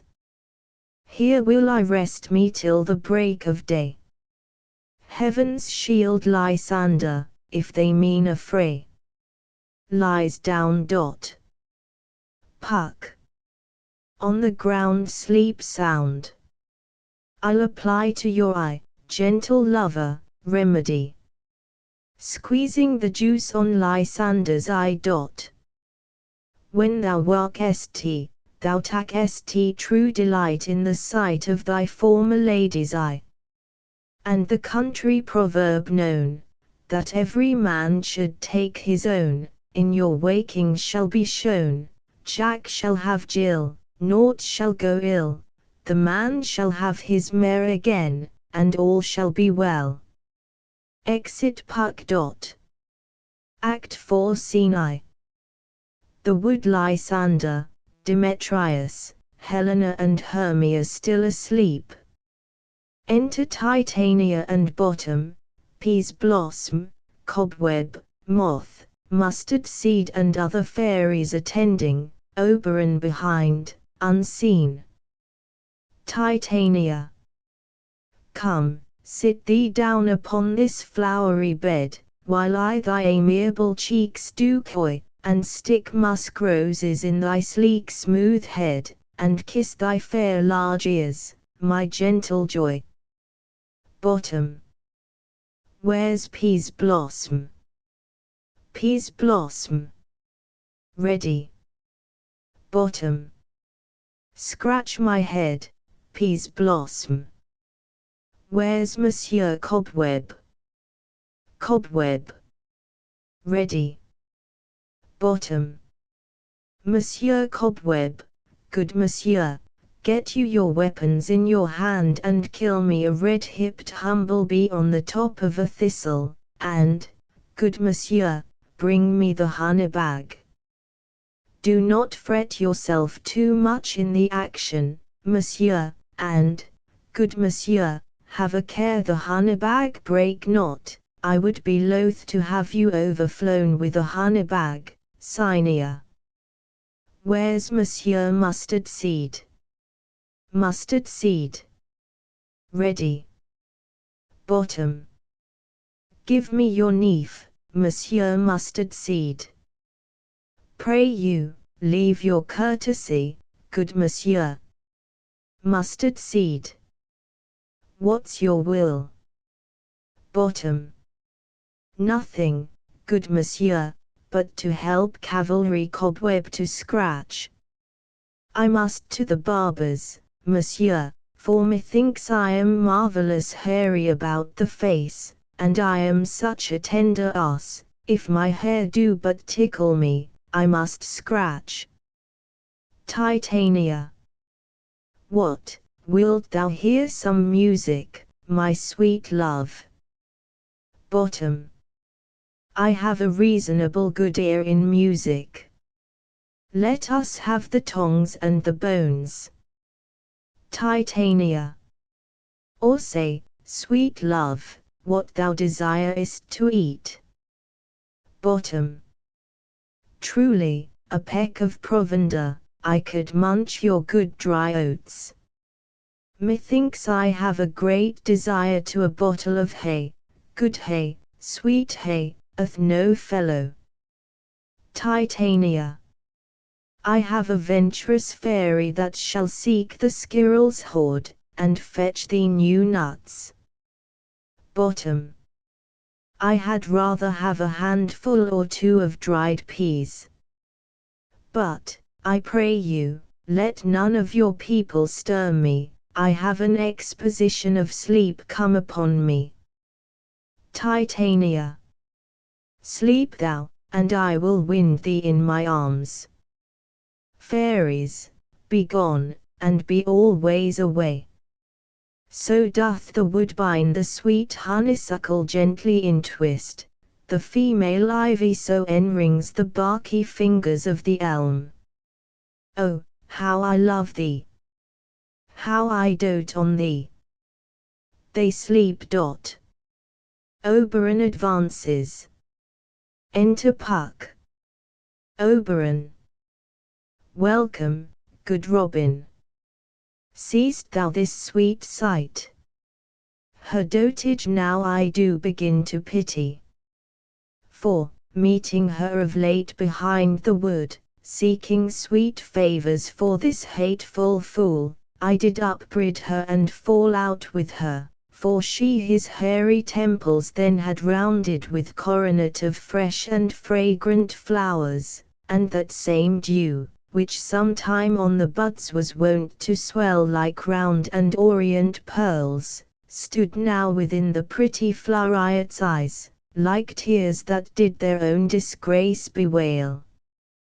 When I had at my pleasure taunted her, and she in mild terms begged my patience, I then did ask of her her changeling child, which straight she gave me, and her fairy sent to bear him to my bower in Fairyland. And now I have the boy, I will undo this hateful imperfection of her eyes. And, gentle Puck, take this transformed scalp from off the head of this Athenian swain, that he awaking when the other do, may all to Athens back again repair, and think no more of this night's accidents but as the fierce vexation of a dream.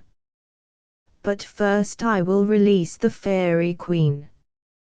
Touching her eyes with an herb. Be as thou wast wont to be, see as thou was wont to see. Dian's bud o'er Cupid's flowereth such force and blessed power. Now, my Titania, wake you, my sweet queen. Titania. My Oberon, what visions have I seen? Methought I was enamoured of an ass. Oberon, there lies your love. Titania, how came these things to pass? Oh, how mine eyes do loathe his visage now. Oberon, silence a while. Robin, take off this head.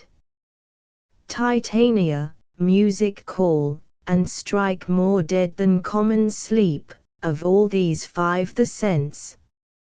Titania, music, ho, music, such as charmeth sleep.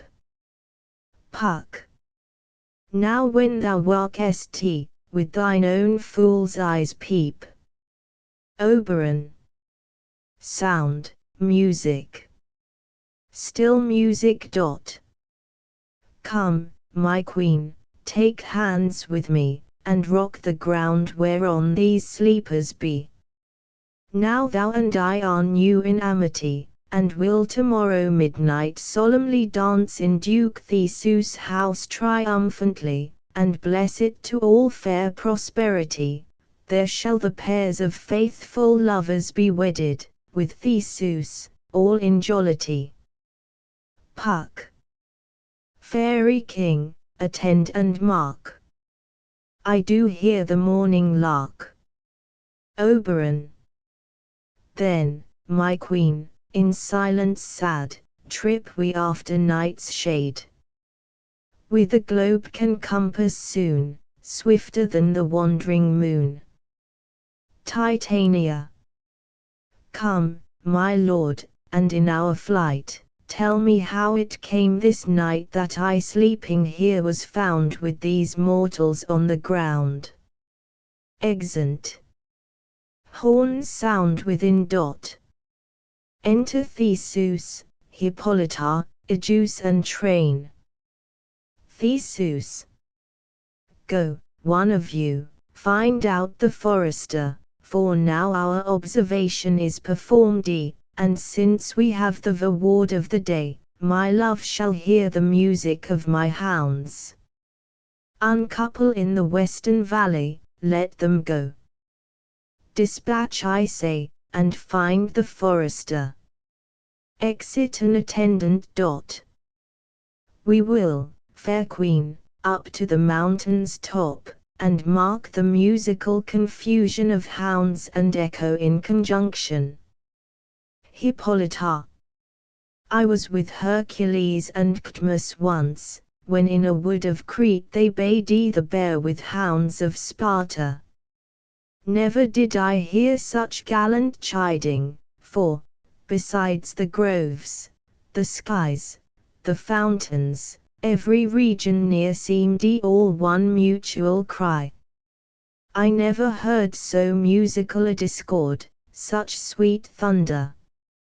Theseus, my hounds are bred out of the Spartan kind, so fluty, so sanded, and their heads are hung with ears that sweep away the morning dew, crook-kneedy and dew-lapped like Thessalian bulls, slow in pursuit, but matched in mouth like bells, each under each.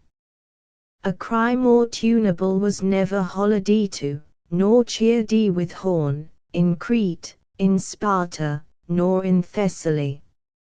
Judge when you hear. But, soft, what nymphs are these? Egeus, my lord, this is my daughter here asleep, and this Lysander, this Demetrius is, this Helena, old Nidar's Helena. I wonder of their being here together. Theseus, no doubt they rose up early to observe the rite of May, and, hearing our intent, came here in grace of our solemnity. But speak, Egeus, is not this the day that Hermia should give answer of her choice? Egeus, it is, my lord. Theseus, go, bid the huntsmen wake them with their horns. Horns, and shout within. Demetrius, Lysander, Hermia and Helena wake and start up. Good morrow, friends. Saint Valentine is past. Begin these wood birds but to couple now. Lysander. Pardon, my lord. He and the rest kneel to Theseus. Theseus. I pray you all, stand up. I know you two are rival enemies. How comes this gentle concord in the world, that hatred is so far from jealousy to sleep by hate, and fear no enmity? Lysander. My lord, I shall reply amazedly, half sleep, half waking, but as yet, I swear, I cannot truly say how I came here. But, as I think, for truly would I speak, and now I do bethink me, so it is, I came with Hermia hither. Our intent was to be gone from Athens, where we might be without the peril of the Athenian law. Egeus. Enough, enough, my lord, you have enough. I beg the law upon his head. They would have stolen away, they would, Demetrius, thereby to have defeated you and me, you of your wife, and me of my consent that she should be your wife. Demetrius. My lord, fair Helen told me of their stealth, of this their purpose hither to this wood, and I in fury hither followed them, fair Helena in fancy following me. But, my good lord, I wot not by what power, but by some power it is, my love to Hermia, melted as the snow, seems to me now as the remembrance of an idle gaud which in my childhood I did dote upon, and all the faith, the virtue of my heart, the object and the pleasure of mine eye, is only Helena. To her, my lord, was I betrothed ere I saw Hermia. But like a sickness did I loathe this food. But, as in health, come to my natural taste, now I do wish it, love it, long for it, and will forevermore be true to it. Theseus. Fair lovers, you are fortunately met. Of this discourse we more will hear anon. Egeus, I will overbear your will, for in the temple, by and by with us, these couples shall eternally be knit. And, for the morning now is something worn, our purposed hunting shall be set aside. Away with us to Athens. 3 and 3, we'll hold a feast in great solemnity. Come, Hippolyta. Exeunt Theseus, Hippolyta, Egeus and train. Demetrius. These things seem small and undistinguishable, like far-off mountains turned into clouds. Hermia. Methinks I see these things with parted eye, when everything seems double. Helena. So methinks. And I have found Demetrius like a jewel, mine own, and not mine own. Demetrius. Are you sure that we are awake? It seems to me that yet we sleep, we dream. Do not you think the Duke was here, and bid us follow him? Hermia. Yea, and my father. Helena. And Hippolyta. Lysander. And he did bid us follow to the temple. Demetrius. Why, then, we are awake, let's follow him, and by the way let us recount our dreams. Exeunt. Bottom. Waking. When my cue comes, call me, and I will answer. My next is most fair Pyramus. Hi-ho! Peter Quince. Flute, the bellows mender. Snout, the tinker. Starveling. God's my life. Stole hence, and left me asleep. I have had a most rare vision. I have had a dream, past the wit of man to say what dream it was. Man is but an ass if he go about to expound this dream. Methout I was, there is no man can tell what. Methout I was, and methout I had, but man is but a patched fool if he will offer to say what methout I had. The eye of man hath not heard, the ear of man hath not seen, man's hand is not able to taste, his tongue to conceive, nor his heart to report, what my dream was. I will get Peter Quince to write a ballad of this dream. It shall be called Bottom's Dream, because it hath no bottom, and I will sing it in the latter end of a play, before the Duke. Peradventure, to make it the more gracious, I shall sing it at her death. Exit. Scene 2. Athens. A room in Quince's house. Enter Quince, flute, snout and starveling. Quince. Have you sent to Bottom's house? Is he come home yet? Starveling. He cannot be heard of. Out of doubt he is transported. Flute. If he come not, then the play is marred. It goes not forward, doth it? Quince. It is not possible.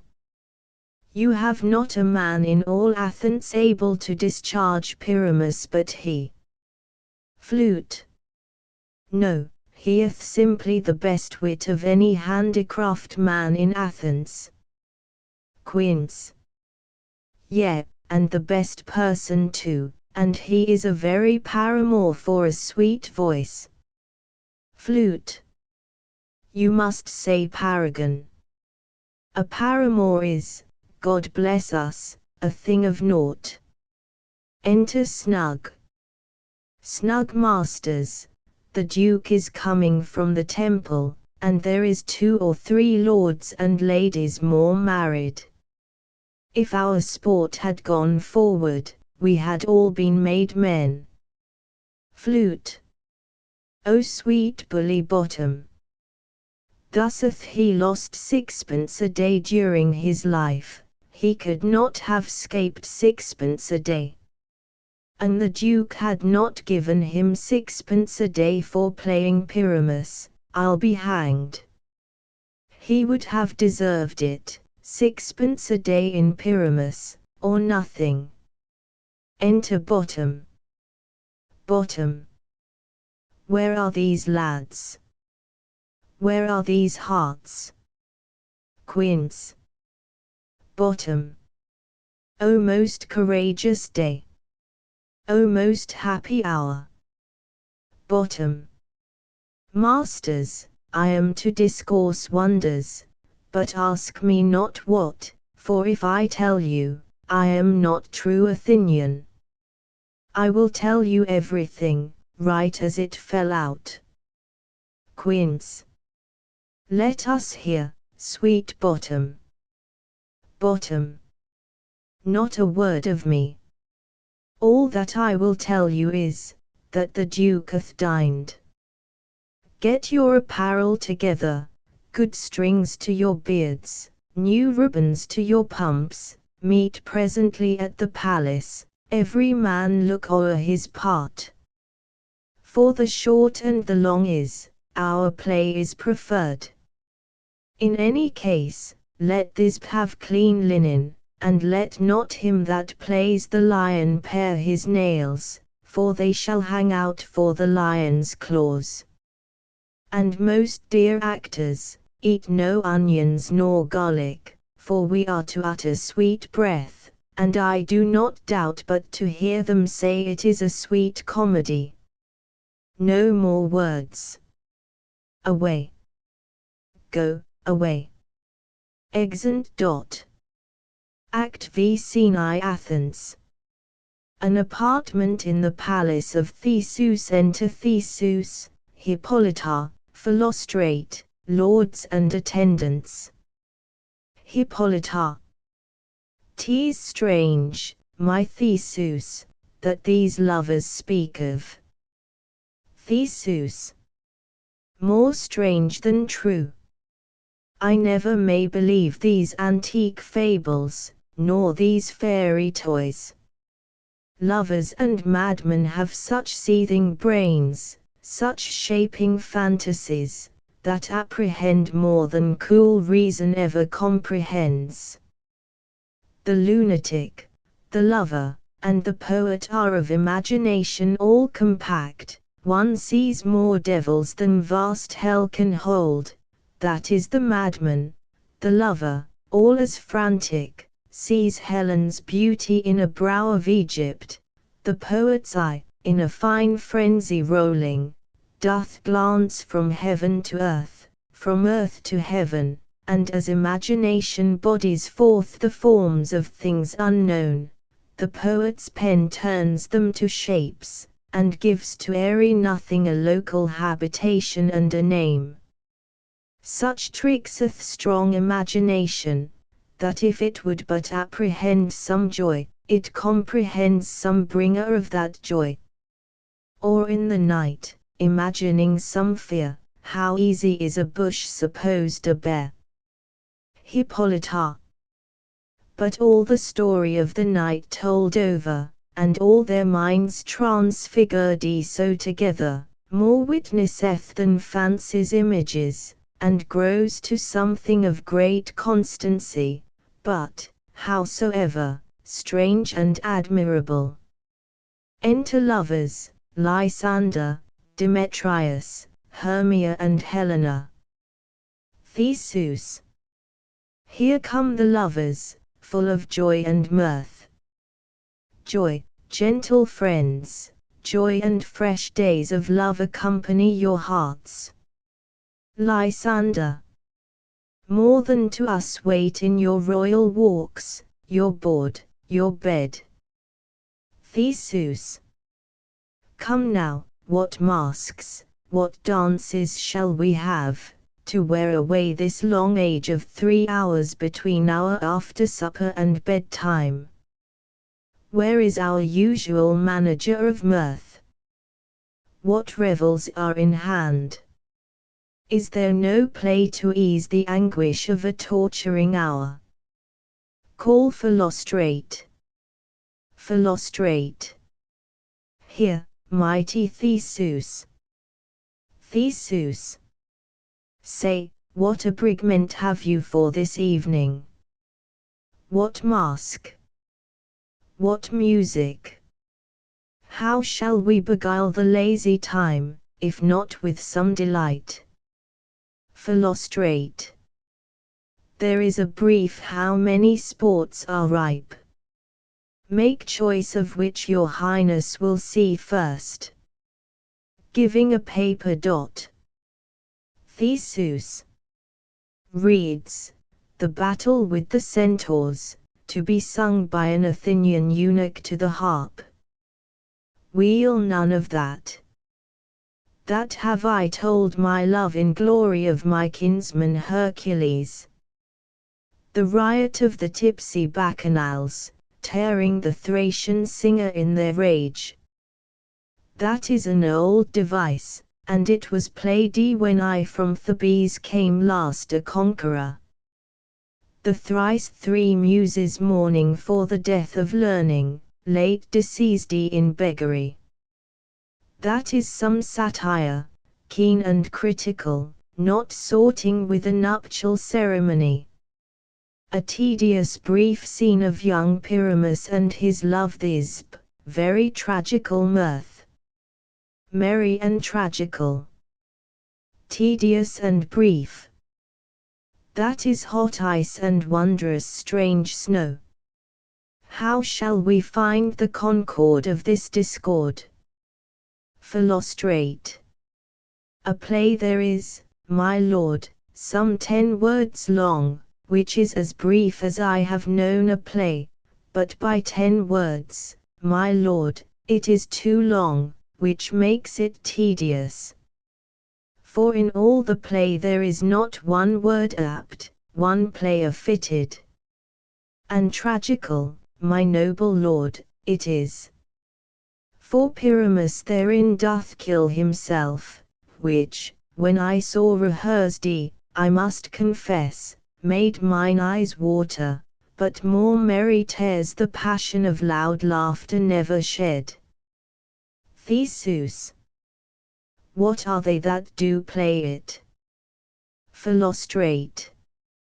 Hard-handed men that work in Athens here, which never labored in their minds till now, and now have toiled their unbreathed memories with this same play against your nuptial.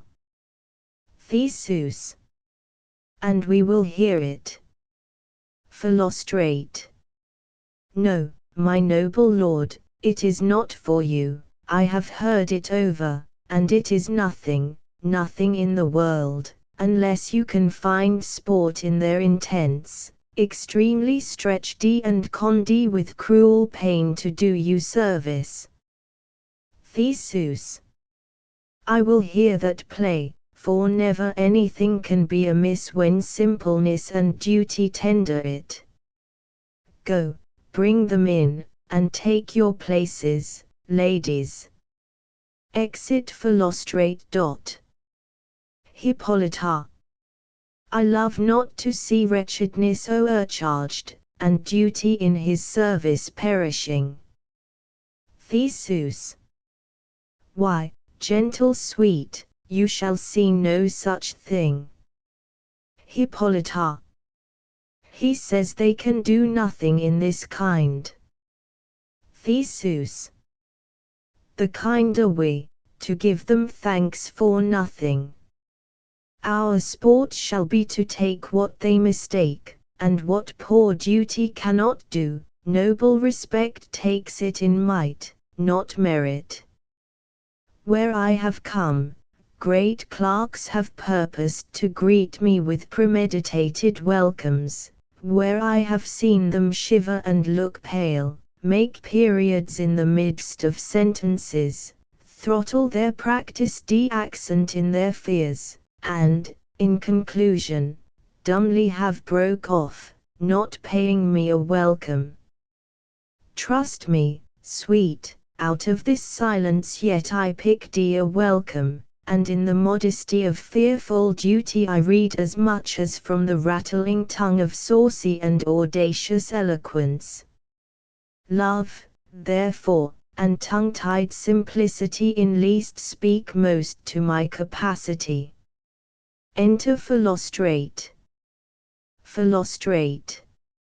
So please your grace, the prologue is addressed. Theseus. Let him approach. Flourish of trumpets. Enter the prologue. Prologue. If we offend, it is with our good will. That you should think, we come not to offend, but with good will. To show our simple skill, that is the true beginning of our end. Consider then, we come but in despite. We do not come, as minding to content you, our true intent is. All for your delight we are not here. That you should here repent you, the actors are at hand, and, by their show, you shall know all that you are like to know. Theseus. This fellow doth not stand upon points. Lysander. He thrid his prologue like a rough colt, he knows not the stop.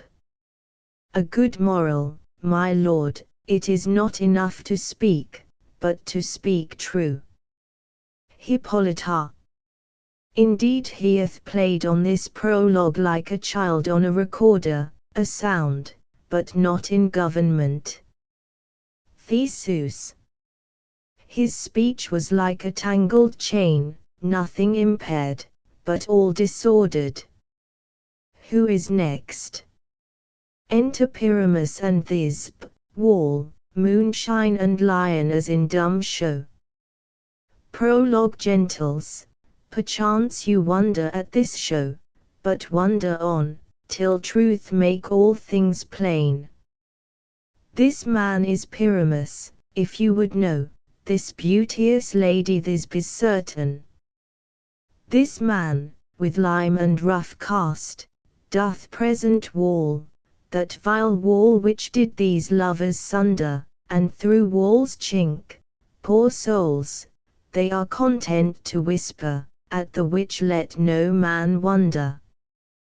This man, with lantern, dog, and bush of thorn, presenteth moonshine, for, if you will know, by moonshine did these lovers think no scorn to meet at Ninus' tomb, there to woo.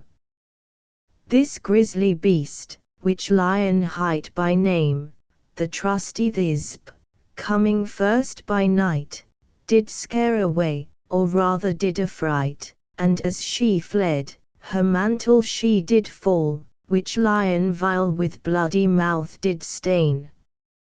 Anon comes Pyramus, sweet youth, and tall, and finds his trusty Thisbe's mantle slain, whereat with bloody blameful blade, he bravely broached his boiling bloody breast, and Thisbe, tarrying in mulberry shade, his dagger drew, and died. For all the rest, let lion, moonshine, wall, and lovers twain, at large discourse while here they do remain. Exeunt prologue. Pyramus, Thisbe, lion and moonshine. Theseus. I wonder if the lion be to speak. Demetrius. No wonder, my lord. One lion may, when many asses do. Wall. In this same interlude it doth befall that I, one snout by name, present a wall, and such a wall as I would have you think that had in it a crannied hole or chink, through which the lovers, Pyramus and Thisbe, did whisper often very secretly. This loam, this rough cast, and this stone, doth show that I am that same wall, the truth is so, and this the cranny is, right and sinister, through which the fearful lovers are to whisper. Theseus. Would you desire lime and hair to speak better? Demetrius. It is the wittiest partition that ever I heard discourse, my lord. Theseus. Pyramus draws near the wall, silence. Enter Pyramus. Pyramus. O grim look-d night. O night with hue so black. O night, whichever art when day is not. O night, alack, alack, alack, I fear my Thisbe's promise is forgot. And thou, O wall, O sweet, O lovely wall, that standest between her father's ground and mine, thou wall, O sweet and lovely wall, show me thy chink, to blink through with mine ain. Wall holds up his fingers. Thanks, courteous wall, Jove shield thee well for this. But what see I?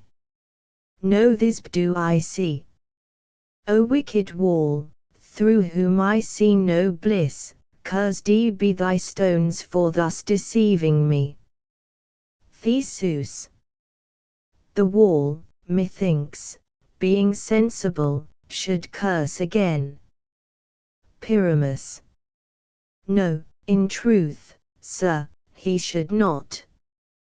Deceiving me is Thisb's cue, she is to enter now, and I am to spy her through the wall. You shall see it will fall pat as I told you. Yonder she comes. Enter Thisb. Thisb. O wall, full oftenest thou heard my moans, for parting my fair Pyramus and me. My cherry lips have often kissed thee thy stones with lime and hair knit up in thee. Pyramus. I see a voice, now will I to the chink, to spy and I can hear my Thisb's face. Thisb. Thisb. My love thou art, my love I think. Pyramus. Think what thou wilt, I am thy lover's grace, and like Leander am I trusty still. Thisb. And I like Helen, till the fates me kill. Pyramus. Not Shaphelus to Procrus was so true. Thisb. As Shaphelus to Procrus, I to you. Pyramus. O kiss me through the whole of this vile wall. Thisb. I kiss the wall's whole, not your lips at all. Pyramus. Wilt thou at Ninny's tomb meet me straightway? Thisb. Tide life, tide death, I come without delay. Wall. Thus have I, wall, my part discharged so, and, being done, thus wall away doth go. Exeunt wall, Pyramus and Thisb. Theseus. Now is the mural down between the two neighbors. Demetrius. No remedy, my lord, when walls are so wilful to hear without warning. Hippolyta. This is the silliest stuff that ever I heard.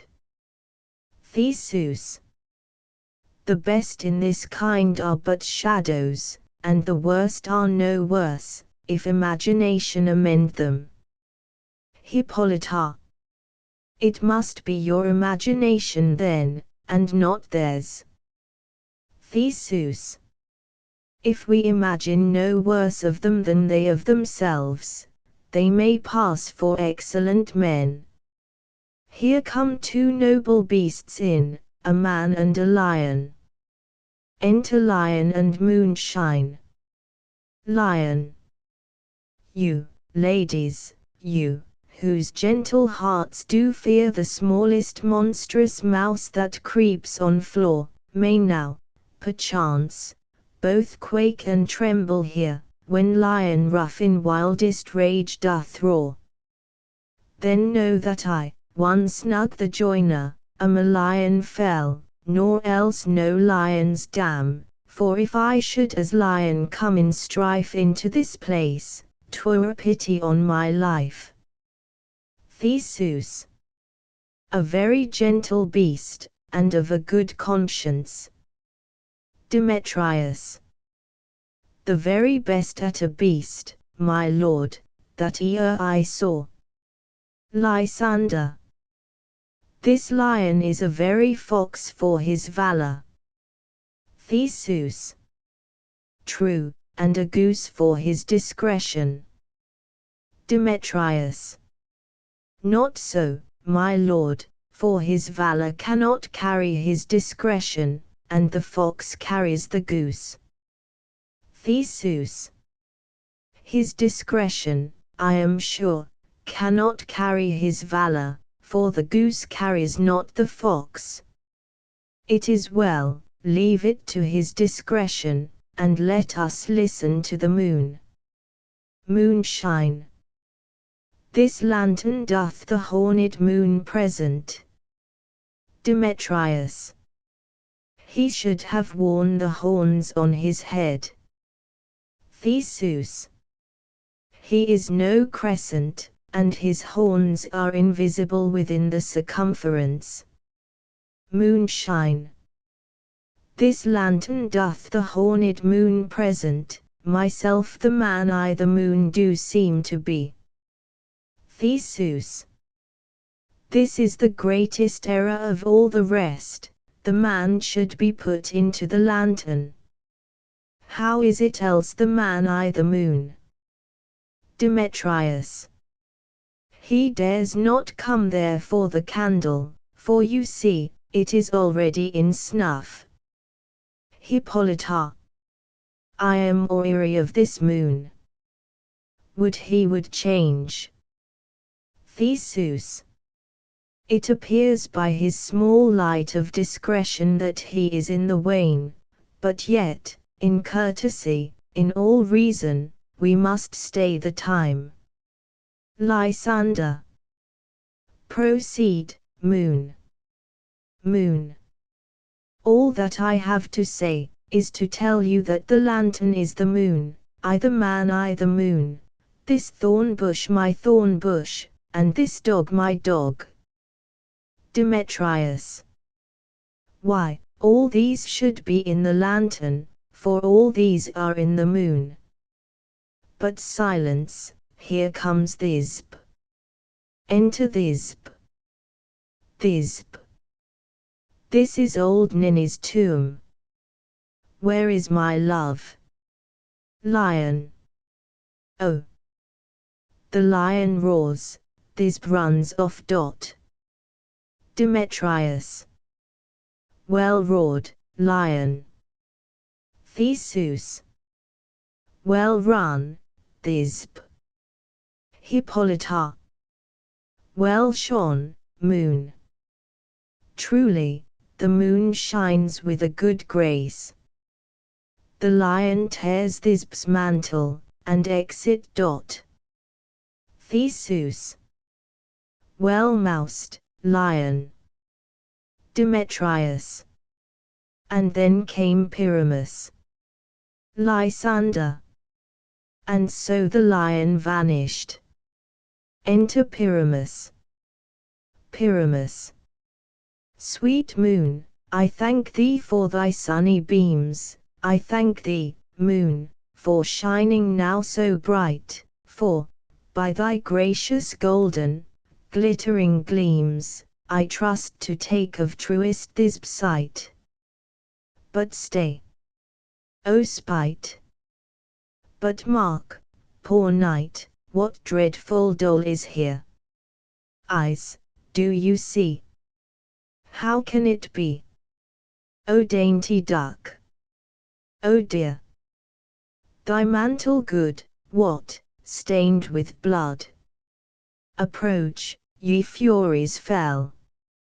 O fates, come, come, cut thread and thrum, quail, rush, conclude, and quell. Theseus. This passion, and the death of a dear friend, would go near to make a man look sad. Hippolyta. Beshrew my heart, but I pity the man. Pyramus. O wherefore, nature, didst thou lions frame, since lion vileth here deflower thee my dear? Which is, no, no, which was the fairest dame that lived thee, that loved thee, that liked thee, that looked thee with cheer? Come, tears, confound. Out, sword, and wound the pap of Pyramus, that left pap, where heart doth hop, thus die I, thus, thus, thus. Now am I dead, now am I fled, my soul is in the sky. Tongue, lose thy light. Moon, take thy flight. Now die, die, die, die, die. Dies. Exit moonshine. Demetrius. No die, but an ace, for him, for he is but one. Lysander. Less than an ace, man, for he is dead, he is nothing. Theseus. with the help of a surgeon he might yet recover and prove an ass. Hippolyta. How chance moonshine is gone before this comes back and finds her lover. Theseus. She will find him by starlight. Enter Thisbe. Here she comes, and her passion ends the play. Hippolyta. Methinks she should not use a long one for such a Pyramus. I hope she will be brief. Demetrius. A mote will turn the balance, which Pyramus, which Thisbe, is the better, he for a man, God warrant us, she for a woman, God bless us. Lysander. She hath spied him already with those sweet eyes. Demetrius. And thus she means, videlicet, Thisbe. Asleep, my love. What, dead, my dove? O Pyramus, arise, speak, speak. Quite dumb. Dead, dead. A tomb must cover thy sweet eyes. These lily lips, this cherry nose, these yellow cowslip cheeks, are gone, are gone. Lovers, make moan, his eyes were green as leeks. O sisters three, come, come to me, with hands as pale as milk, lay them in gore, since you have shore with shears his thread of silk. Tongue, not a word, come, trusty sword, come, blade, my breast imbrue, and farewell, friends. Thus this bends. Adieu, adieu, adieu. Dies. Theseus. Moonshine and lion are left to bury the dead. Demetrius. And wall too. Bottom. No, I assure you, the wall is down that parted their fathers. Will it please you to see the epilogue, or to hear a burgomask dance between two of our company? Theseus. No epilogue, I pray you, for your play needs no excuse. Never excuse, for when the players are all dead there need none to be blamed. Marry, if he that writ it had played Pyramus, and hanged himself in Thisbe's garter, it would have been a fine tragedy, and so it is, truly, and very notably discharged. But come, your burgomask, let your epilogue alone. Here a dance of clowns. The iron tongue of midnight hath tolled 12. Lovers, to bed, 'tis almost fairy time. I fear we shall outsleep the coming morn as much as we this night have overwatched ye. This palpable gross playeth well begildy the heavy gate of night. Sweet friends, to bed. A fortnight hold we this solemnity in nightly revels and new jollity. Exeunt. Enter Puck. Puck. Now the hungry lion roars, and the wolf behowls the moon, whilst the heavy ploughman snores, all with weary task fordone. Now the wasted brands do glow, whilst the screech owl, screeching loud, puts the wretch that lies in woe in remembrance of a shroud. Now it is the time of night that the graves, all gaping wide, every one lets forth his sprite, in the church-way paths to glide. And we fairies, that do run by the triple Hecate's team from the presence of the sun, following darkness like a dream, now our frolic, not a mouse shall disturb this hallowed house. I am sent with broom before, to sweep the dust behind the door. Enter Oberon and Titania with their train. Oberon. Through the house give glimmering light, by the dead and drowsy fire. Every elf and fairy sprite hop as light as bird from briar, and this ditty after me, sing and dance it trippingly. Titania. First rehearse your song by rote, to each word a warbling note, hand in hand, with fairy grace, will we sing, and bless this place. Song and dance. Oberon. Now, until the break of day, through this house each fairy stray.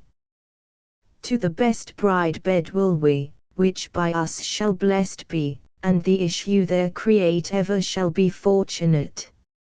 So shall all the couples three ever true in loving be, and the blots of nature's hand shall not in their issue stand, never mole, hair lip, nor scar, nor mark prodigious, such as are despised in nativity, shall upon their children be.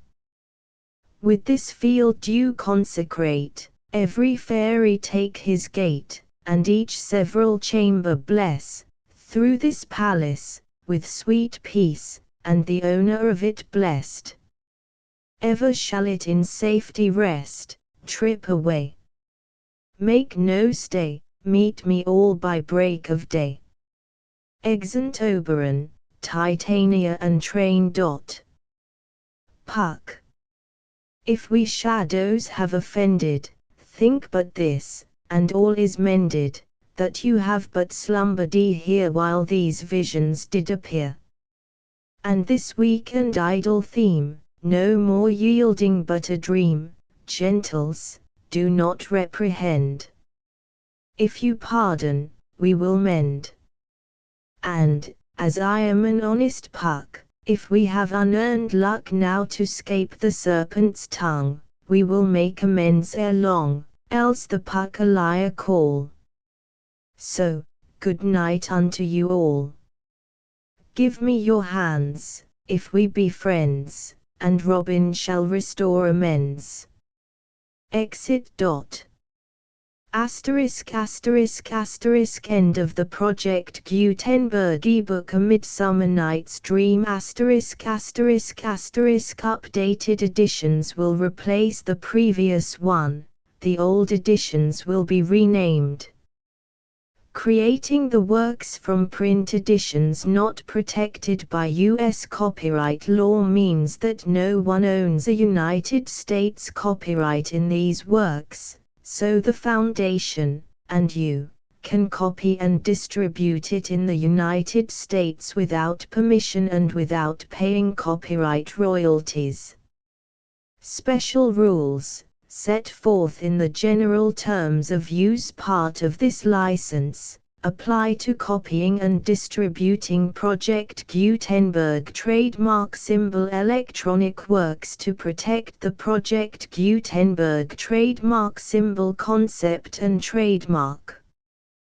Project Gutenberg is a registered trademark, and may not be used if you charge for an ebook, except by following the terms of the trademark license, including paying royalties for use of the Project Gutenberg trademark. If you do not charge anything for copies of this ebook, complying with the trademark license is very easy. You may use this ebook for nearly any purpose such as creation of derivative works, reports, performances and research. Project Gutenberg ebooks may be modified and printed and given away. You may do practically anything in the United States with ebooks not protected by U.S. copyright law. Redistribution is subject to the trademark license, especially commercial redistribution.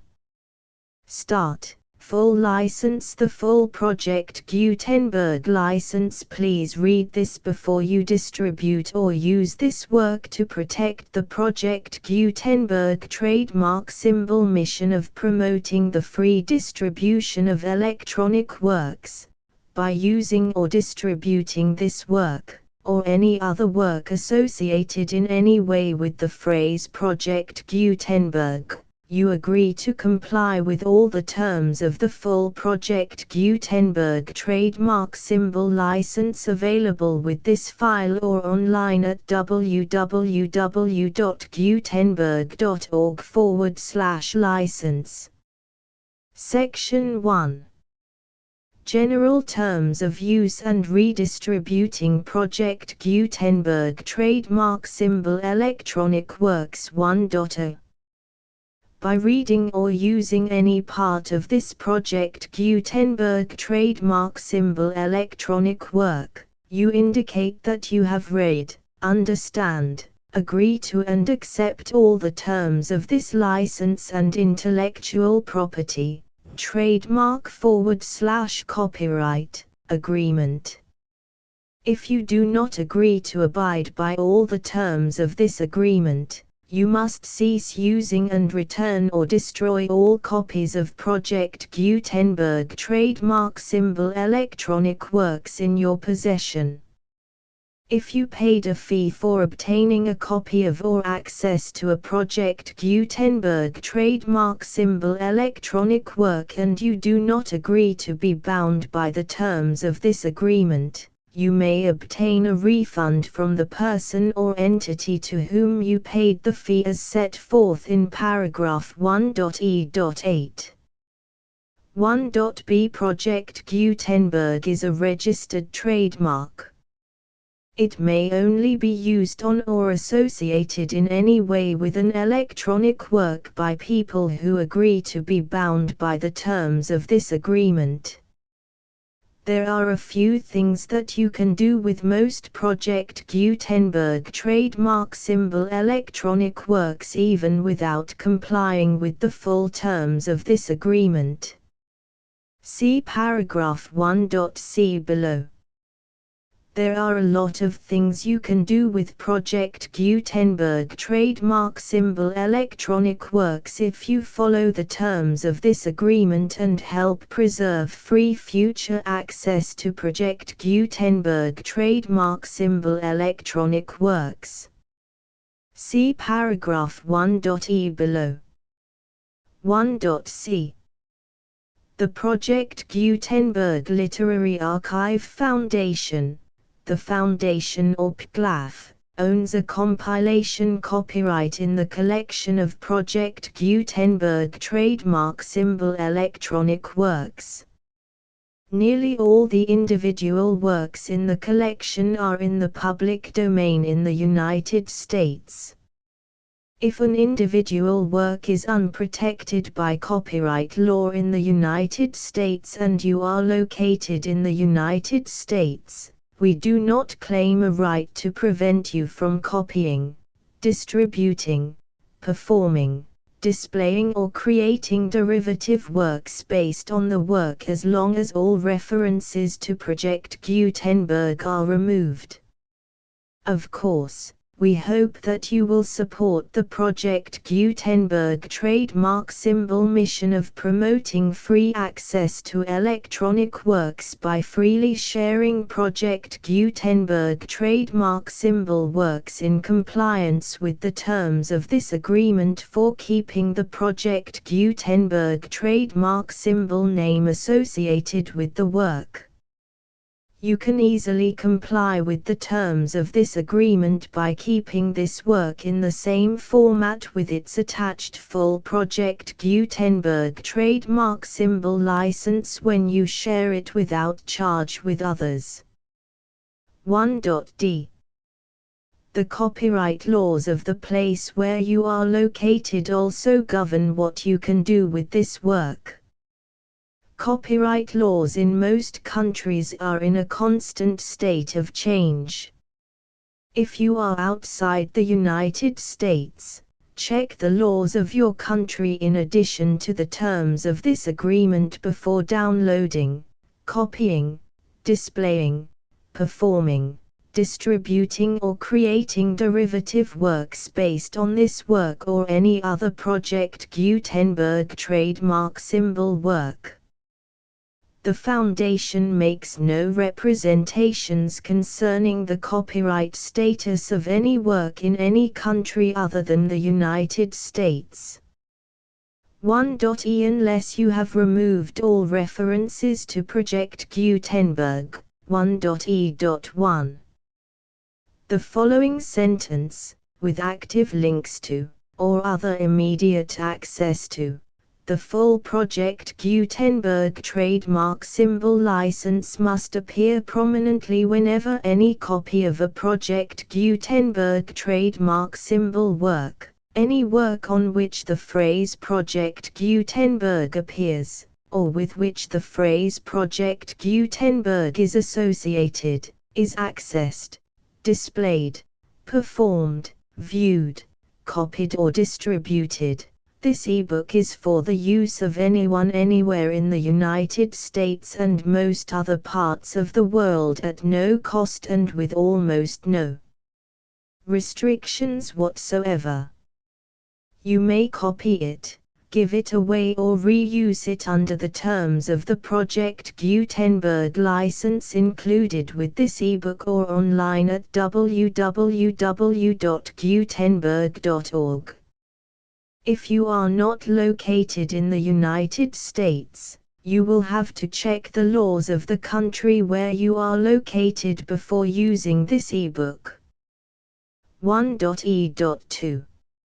If an individual Project Gutenberg trademark symbol electronic work is derived from texts not protected by U.S. copyright law, does not contain a notice indicating that it is posted with permission of the copyright holder, the work can be copied and distributed to anyone in the United States without paying any fees or charges.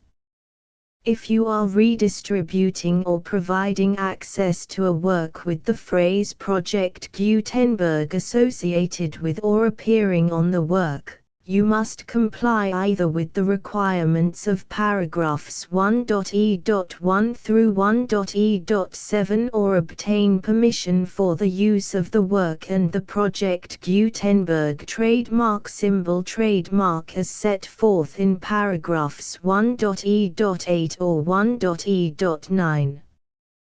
1.e.3. If an individual Project Gutenberg trademark symbol electronic work is posted with the permission of the copyright holder, your use and distribution must comply with both paragraphs 1.e.1 through 1.e.7 and any additional terms imposed by the copyright holder. Additional terms will be linked to the Project Gutenberg trademark symbol license for all works posted with the permission of the copyright holder found at the beginning of this work. 1.e.4. Do not unlink or detach or remove the full Project Gutenberg trademark symbol license terms from this work, or any files containing a part of this work or any other work associated with Project Gutenberg trademark symbol. 1.e.5. Do not copy, display, perform, distribute or redistribute this electronic work, or any part of this electronic work, without prominently displaying the sentence set forth in paragraph 1.e.1 with active links or immediate access to the full terms of the Project Gutenberg trademark symbol license. 1.e.6. You may convert to and distribute this work in any binary, compressed, marked up, non-proprietary or proprietary form, including any word processing or hypertext form. However, If you provide access to or distribute copies of a Project Gutenberg trademark symbol work in a format other than plain vanilla ASCII or other format used in the official version posted on the official Project Gutenberg trademark symbol website, www.gutenberg.org, you must, at no additional cost, fee or expense to the user, provide a copy, a means of exporting a copy, or a means of obtaining a copy upon request, of the work in its original plain vanilla ASCII or other form. Any alternate format must include the full Project Gutenberg trademark symbol license as specified in paragraph 1.e.1. 1.e.7. Do not charge a fee for access to, viewing, displaying, performing, copying or distributing any Project Gutenberg trademark symbol works unless you comply with paragraph 1.e.8 or 1.e.9. 1.e.8. You may charge a reasonable fee for copies of or providing access to or distributing Project Gutenberg trademark symbol electronic works provided that you pay a royalty fee of 20% of the gross profits you derive from the use of Project Gutenberg trademark symbol works calculated using the method you already use to calculate your applicable taxes. The fee is owed to the owner of the Project Gutenberg trademark symbol trademark, but he has agreed to donate royalties under this paragraph to the Project Gutenberg Literary Archive Foundation. Royalty payments must be paid within 60 days following each date on which you prepare, or are legally required to prepare, your periodic tax returns. Royalty payments should be clearly marked as such and sent to the Project Gutenberg Literary Archive Foundation at the address specified in Section 4, Information about donations to the Project Gutenberg Literary Archive Foundation. You provide a full refund of any money paid by a user who notifies you in writing, or by email, within 30 days of receipt that he does not agree to the terms of the full Project Gutenberg trademark symbol license. You must require such a user to return or destroy all copies of the works possessed in a physical medium and discontinue all use of and all access to other copies of Project Gutenberg trademark symbol works. You provide, in accordance with paragraph 1.f.3, a full refund of any money paid for a work or a replacement copy, if a defect in the electronic work is discovered and reported to you within 90 days of receipt of the work. You comply with all other terms of this agreement for free distribution of Project Gutenberg trademark symbol works. 1.e.9. If you wish to charge a fee or distribute a Project Gutenberg trademark symbol electronic work or group of works on different terms than are set forth in this agreement, you must obtain permission in writing from the Project Gutenberg Literary Archive Foundation, the manager of the Project Gutenberg trademark symbol trademark. Contact the Foundation as set forth in Section 3 below. 1.f1.f.1. Project Gutenberg volunteers and employees expend considerable effort to identify, do copyright research on, transcribe and proofread works not protected by U.S. copyright law in creating the Project Gutenberg trademark symbol collection. Despite these efforts, Project Gutenberg trademark symbol electronic works, and the medium on which they may be stored, may contain defects such as, but not limited to, incomplete, inaccurate or corrupt data, transcription errors, a copyright or other intellectual property infringement, a defective or damaged disk or other medium, a computer virus, or computer codes that damage or cannot be read by your equipment. 1.f.2 Limited warranty. Disclaimer of damages, except for the right of replacement or refund described in paragraph 1.f.3.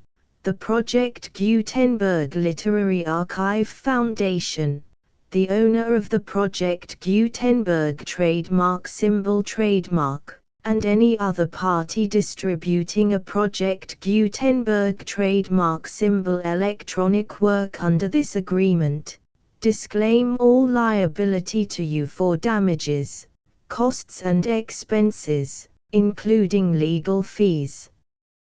You agree that you have no remedies for negligence, strict liability, breach of warranty or breach of contract except those provided in paragraph 1.f.3.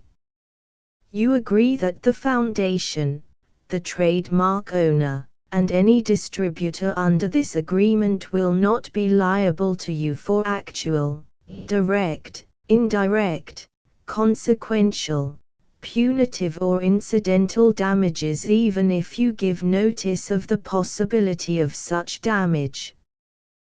1.f.3 Limited right of replacement or refund. If you discover a defect in this electronic work within 90 days of receiving it, you can receive a refund of the money, if any, you paid for it by sending a written explanation to the person you received the work from. If you received the work on a physical medium, you must return the medium with your written explanation. The person or entity that provided you with the defective work may elect to provide a replacement copy in lieu of a refund.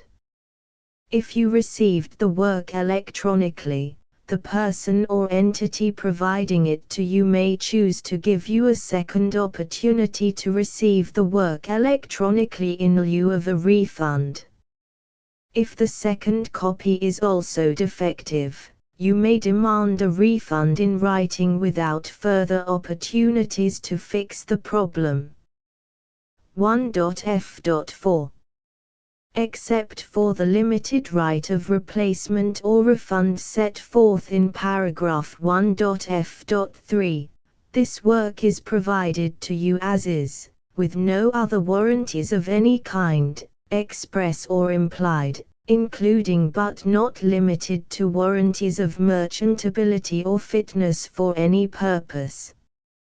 1.f.5 Some states do not allow disclaimers of certain implied warranties or the exclusion or limitation of certain types of damages.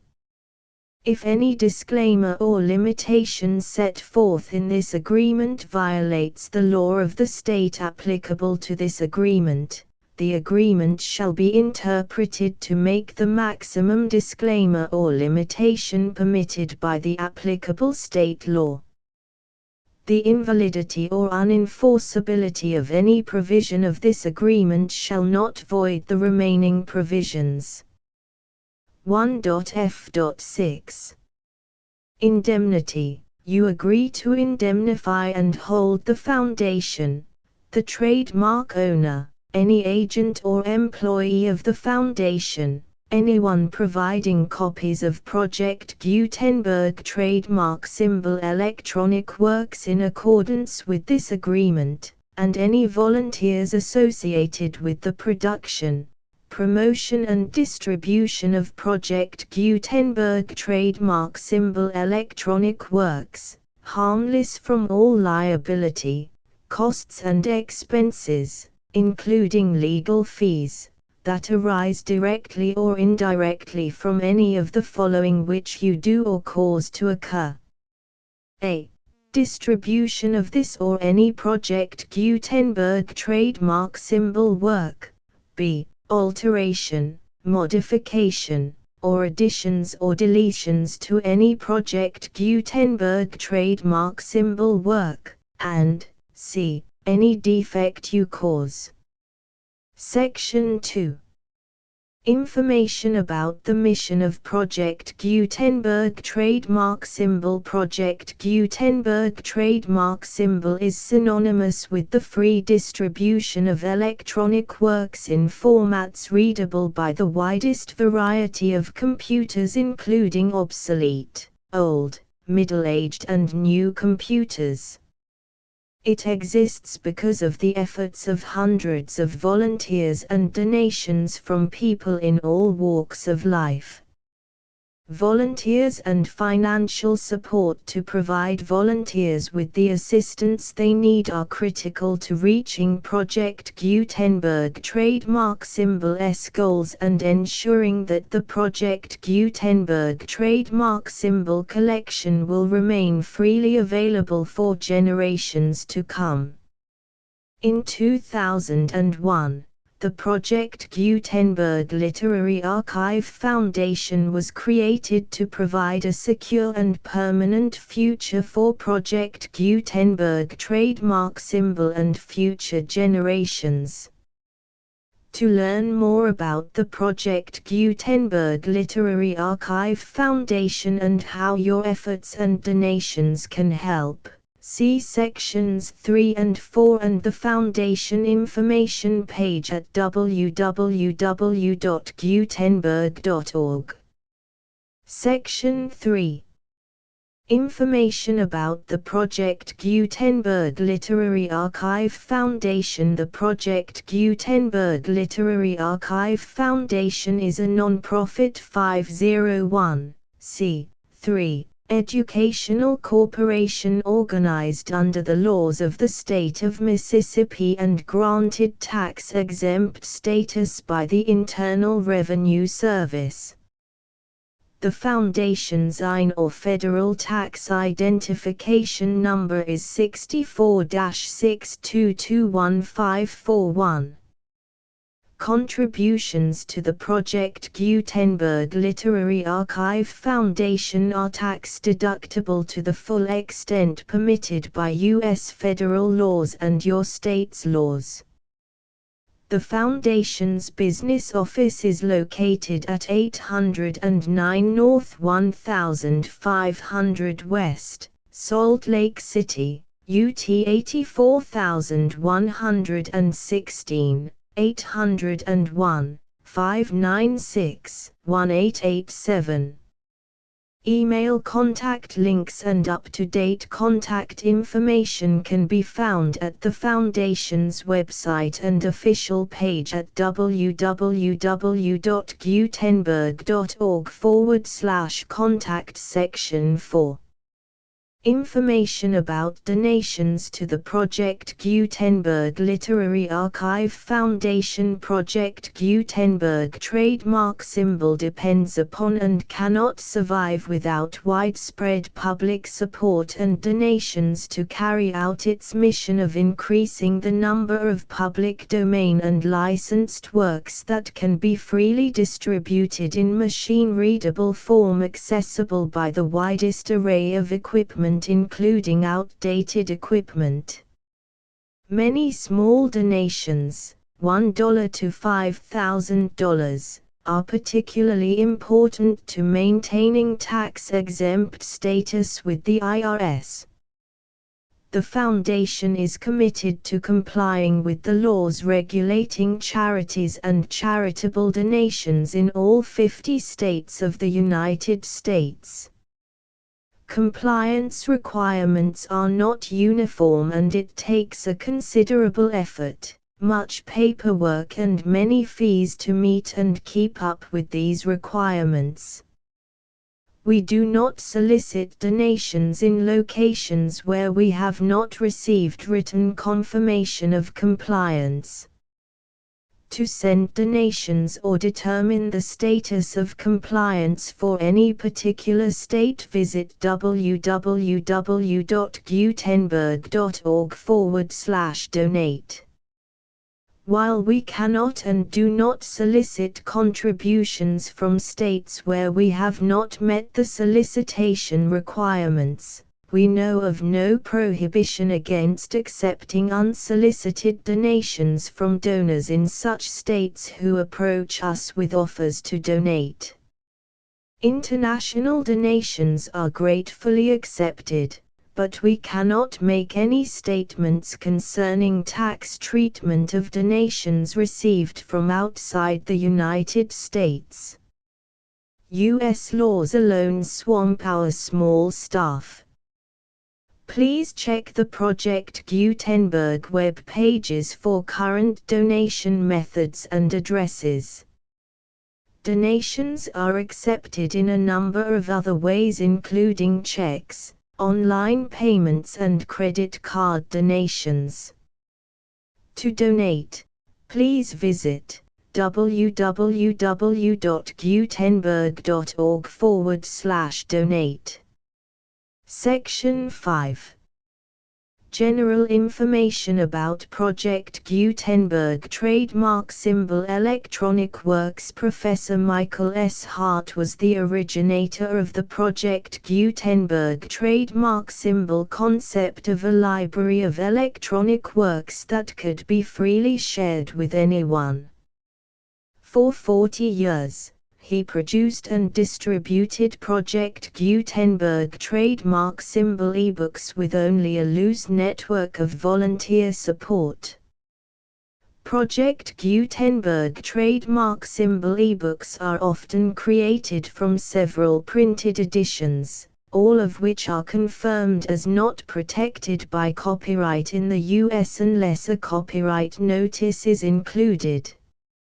Thus, we do not necessarily keep ebooks in compliance with any particular paper edition. Most people start at our website, which has the main PG search facility, www.gutenberg.org.